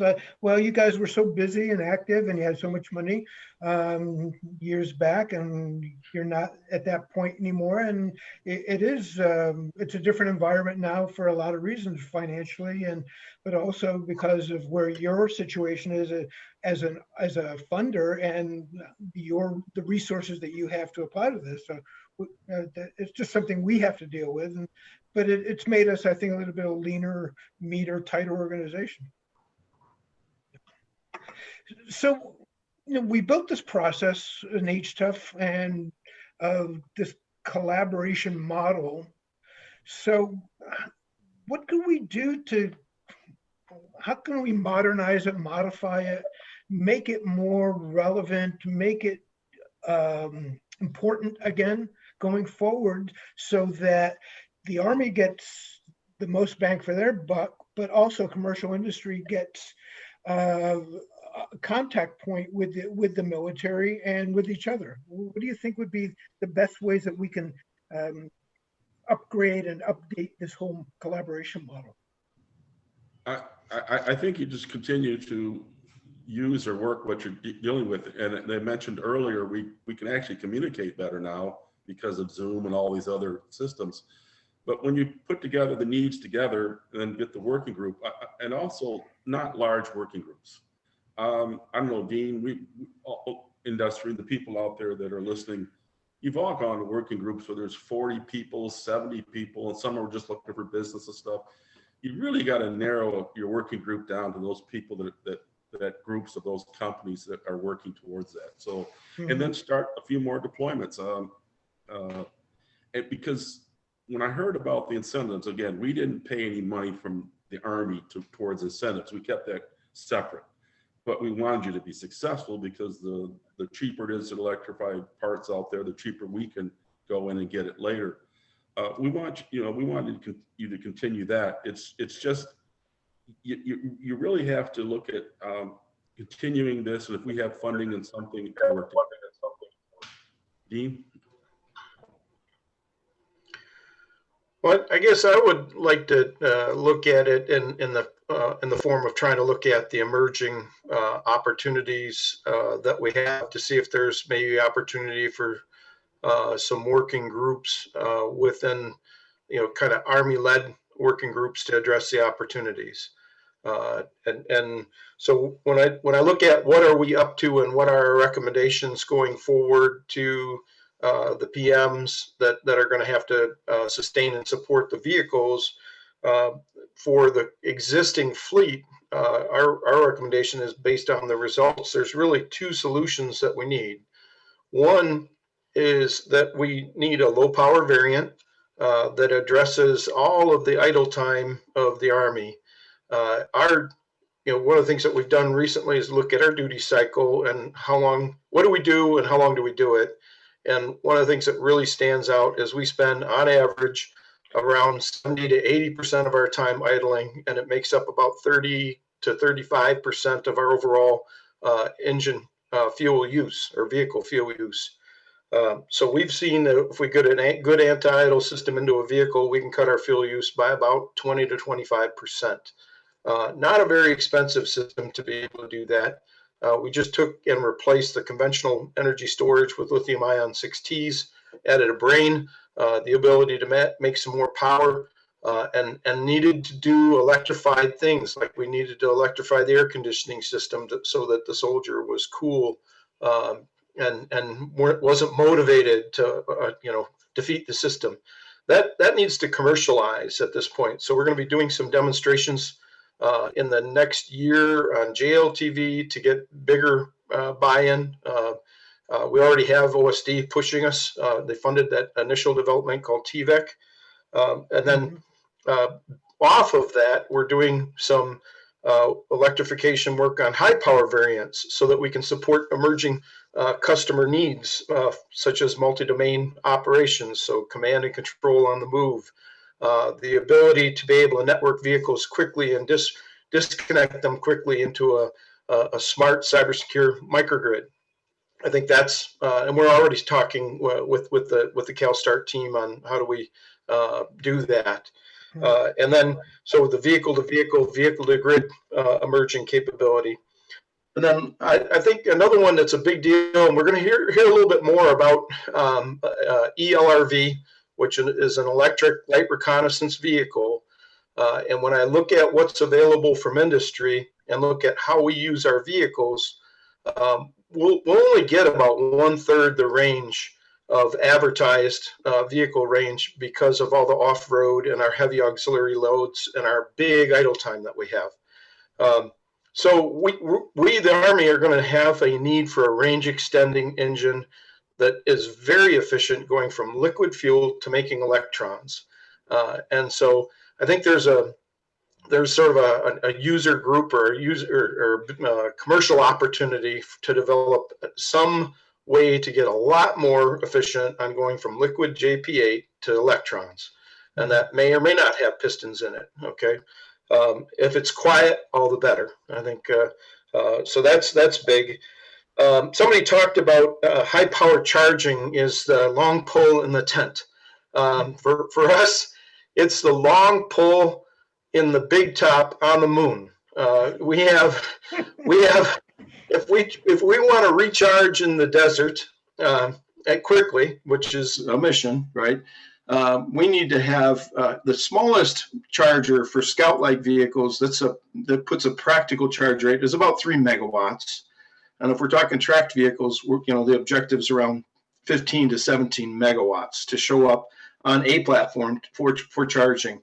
So it falls into the really hard to do at this point, and so I really think that range extending knocks that way down. And the charge requirements get to be a lot more reasonable if we have a small, very efficient engine sort of chugging away as we run our mission. Mm-hmm. So I really think there's an opportunity there for us to be looking at how do we do that as efficiently as possible with folks who have been in this industry. Yep. Well, hey, Steve, I want Brad, go ahead. How we benefited. HTUF has been informing the program management office on technology from the commercial world. You're informing our requirements people.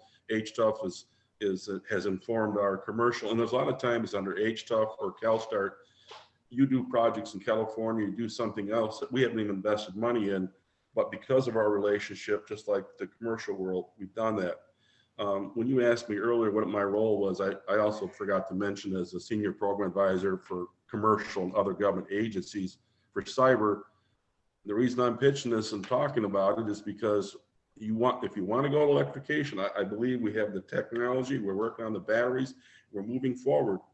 But there's a couple things in our group. We have people working with tactical and combat vehicle cyber, but we also have to bring the industry up. That's why you see the Auto Information Sharing Analysis Center for cyber.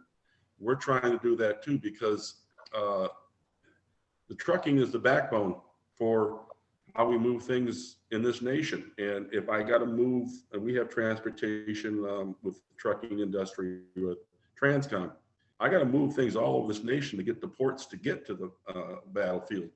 If I can't even get that stuff to the battlefield because the commercial electrified vehicles have been shut down, that's a problem. And that's a problem that these other government agencies, and we're looking for now. So as you go forward in electrification in your working groups and your connected vehicle groups, start educating or getting people more involved in the cyber, because you know, I watched The Walking Dead for 7 years until they started phasing out. And quite frankly, if you shut down any trucking for any length of time in this nation for 3 weeks, you've got a problem. Yep. Or I saw you had Mike Britt on here. If you shut down UPS in LA during Christmas time, the whole fleet, there's ransomware and there's also fleet once you're electrified. They don't get their packages. They don't care if it was UPS. They're going to go to FedEx or somebody else. Right. It's a big concern. I think our audience needs to be more aware of it. That's all. I agree totally. Guys, unfortunately, we're kind of out of time here. I can't thank you enough. I agree with you. We really want to help you with together some working groups around some of these topics that you just mentioned about your future needs. We're always available to help bring that industry perspective and bring our industry partners to you to help inform your requirements and help you act as a test bed for some of your new technologies. So we're in. Just tell us when and we'll be there. Okay. When I worked for Paul Scaley, I had hair and he had sandy blonde hair. So I just want to let you know. Good. Guys, thank you very much. We really appreciate it. Brad, you've been our champion, so we appreciate that too. Dean, it's great seeing you again. Hopefully we'll see each other in person again soon.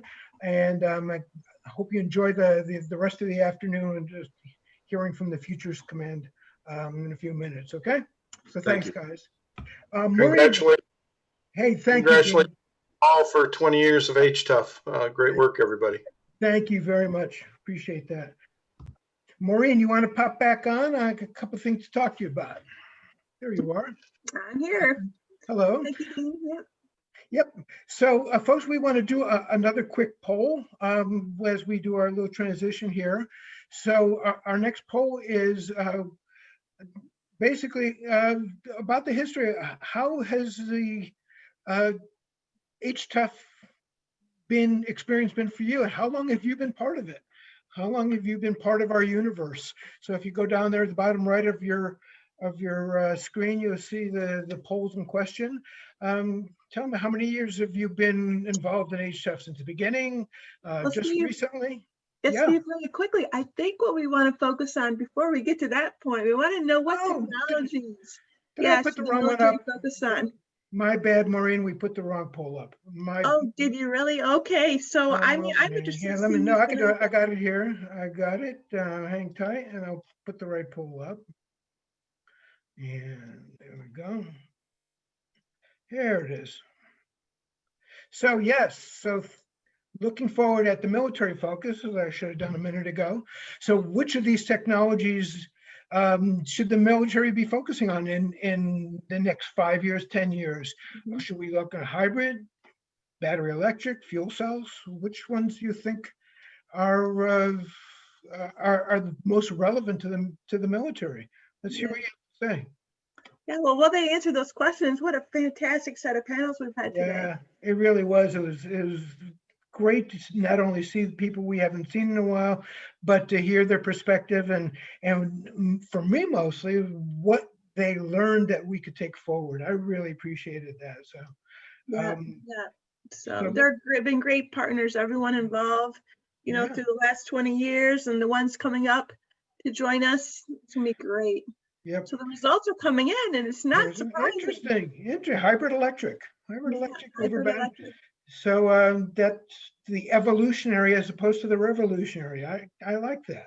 I think that's something we got to stay in the front of our minds here. So what Maureen and I want to do right now is we kind of want to talk. You've heard about where we were, how we started, where we went to. So now we want to kind of talk where are we going? What are we going to do this next year, and where are we going to go beyond next year? And again, I really would like to hear not only questions, but suggestions here. So if you want to use the comments bar, you can put it in the question on your bottom right, or you can put it in the chat on the Zoom link. Either way, but please, as Maureen are kind of talking about where we are now, tell us what your thoughts are. How can we be a relevant process and a relevant program for you? So, Alex, you want to go to the next slide, please? And Maureen and I can give you a little bit up to date on where we are today. Yeah, definitely. As Where you we and are I going. plan for the next 10 years, right? We want to be here 10 years from now, celebrating the more, our more great successes. And then 20 years from now, hopefully we're both here and everyone else can join us that's here today. Exactly. So right now we have 3 prime focus areas. The first one is going to be is electrification, which you've heard a ton about today, and you'll hear more about from the Futures Command.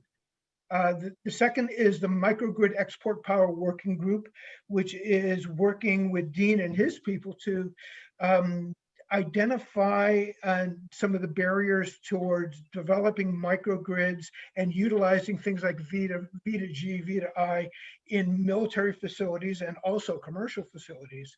And then the third one is vehicle cybersecurity, which Brad was talking about. And we want to make sure that we get the industry perspective piped into what the Army is doing there. So, yeah. But really, in order for us to move any of this forward, funding is going to be key for taking this program.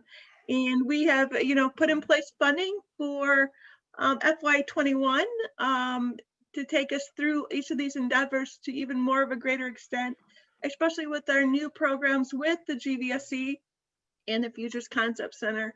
Lots of great opportunity coming up. Yeah. So yes, we are contracted by the Ground Vehicle Systems Center, but we are also we lend ourselves out if it is necessary. We're guns for hire, but we are working with the Futures and Concept Center, who you'll be hearing from in a little bit. And we also have worked with the PM's office, TACOM, and others. So our focus is on supporting the ground vehicle groups that are relevant in the Army, but also making sure that the connections to the commercial industry partners that they need to communicate with, that we form that process for them. Yeah, that's correct. That's correct. And in order to move forward, for all of you, those on the line today, here's a list of our main contacts. You've, of course, know Steve. He's in charge of our vehicle electrification and cybersecurity mechanisms. On the line, too, we have Jared Schneider, who's leading our microgrid export power endeavors, and then myself. And so I'm working at coordinating the efforts between agencies and programs and really helping pull this program together with all of our key partners, our teammates, and our staff here at CalSTART. So please make sure to jot down our contact information, and we will always be out and be in contact with you as quickly as possible. Right, exactly. Thanks. So Alex, if you go to the next slide, please. I want to make a point and talk about how we can connect other work that we're doing at CalSTART to what we need to do to assist the military in their advancements around electrification. So hopefully you're familiar with our Global Drive to Zero program.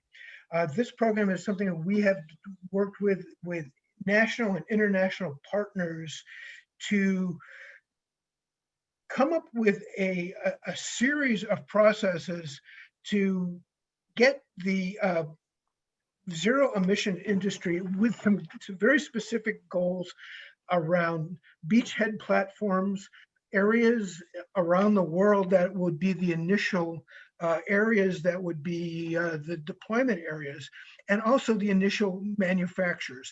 So we have built some tools around this that we want to use to help the military. We have 3 tools that I think are totally relevant.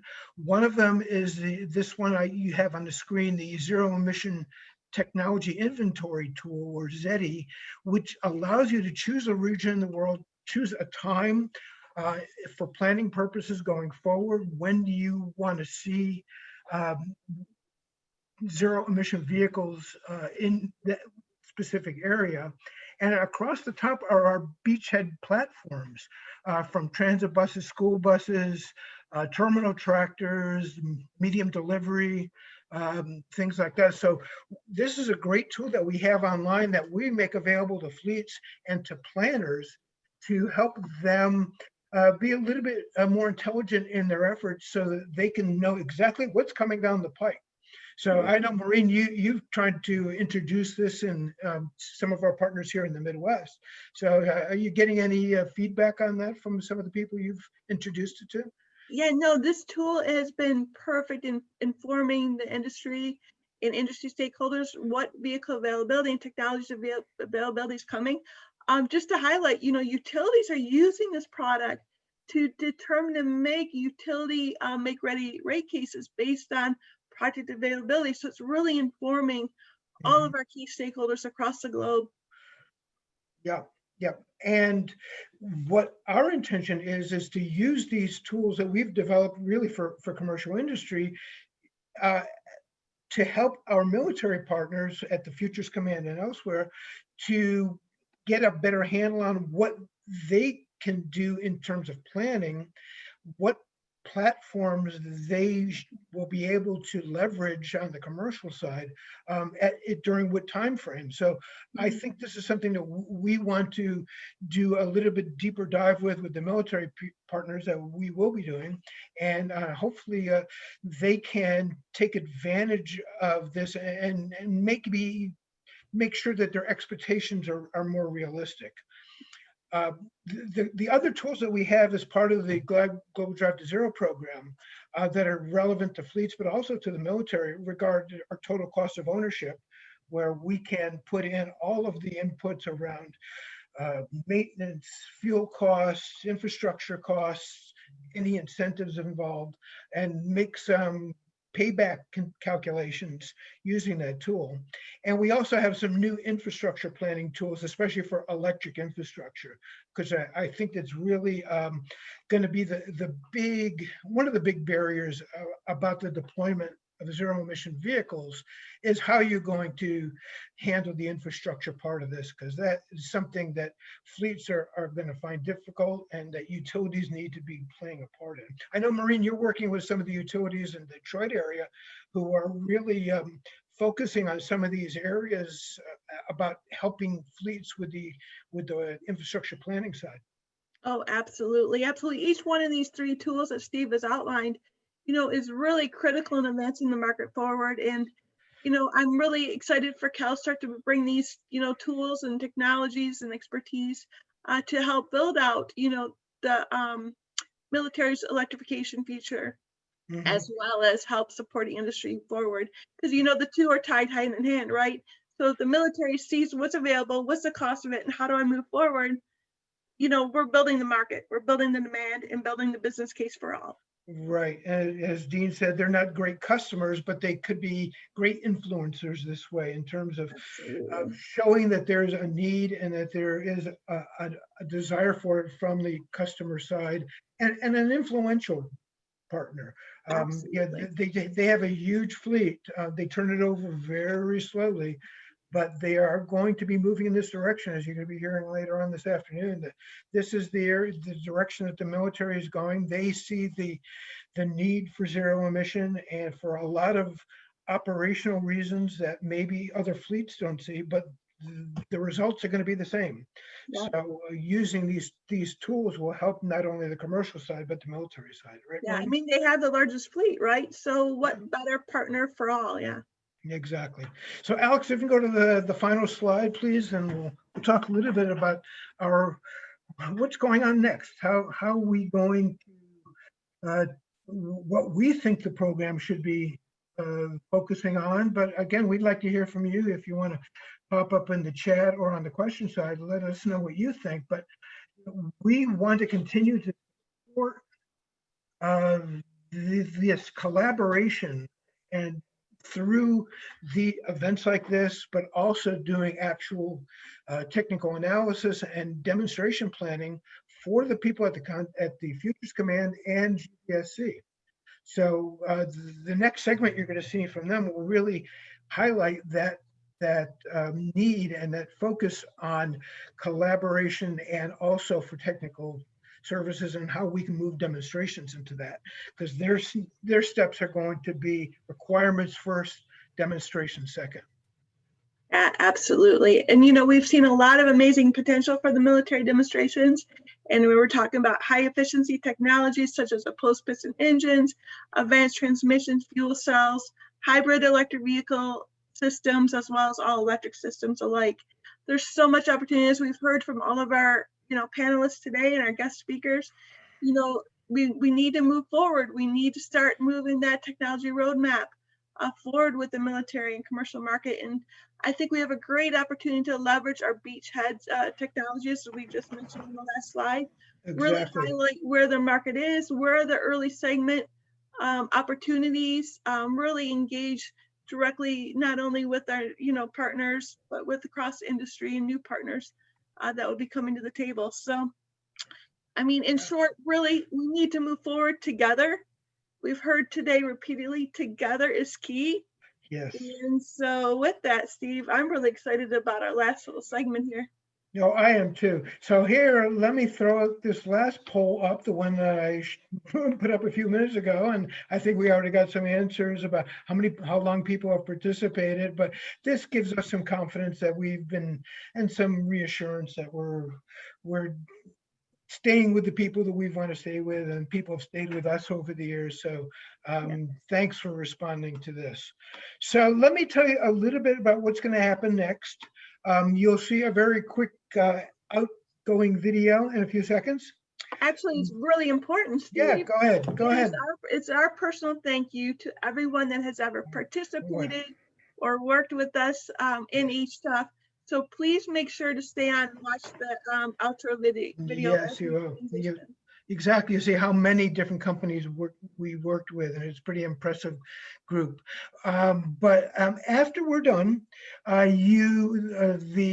this segment will close out. You can go back to the main lobby that you came in, and at 3 o'clock Eastern time, straight up, the Army Futures and Concept Center will present their vehicle electrification requirements industry day. And they're going to talk to you about where they're going and where they have need for help from industry. And they're going to talk about the whole process, of which HTUF is going to be part of. So want to make sure to go back to the lobby when we're all done here. A few people I want to thank before we're done. Maureen, especially you, for your guidance and your help here. You've been a fantastic partner. My CalStart partners, Lily Paul, Whitley Porter, Alex Gaddis, Bill, Tom, Yasna, Fred, everybody at CalStart. You guys are a fantastic team. And also the team at Staged Right, especially Lewis, Meredith, and Lacey. You guys have been a great help for us, and we really appreciate all the help. And again, Brad Mcnet, you are my friend and my partner. You're the best. So yes. Steve, on behalf of everybody that's in attendance and everybody that is part of this program, thank you for all you do over the last decade or so on this program, pulling this together today. We jumped through some hoops. We don't need to share that except for over a drink next time we all get together. Yes, exactly. But thank you for all you've done. And hopefully the gray hair in this program is not showing too badly. So thank everybody for joining us today. We really appreciate your participation. Send us your comments, your questions, your suggestions, your thoughts. We really need to hear those, and we really need your participation moving forward. We're going to stay as connected as possible. We'll do more online work as we can. So Alex, you want to run the final video? And people, thank you for joining us, and enjoy the second segment after all this is over. Yeah, thank you.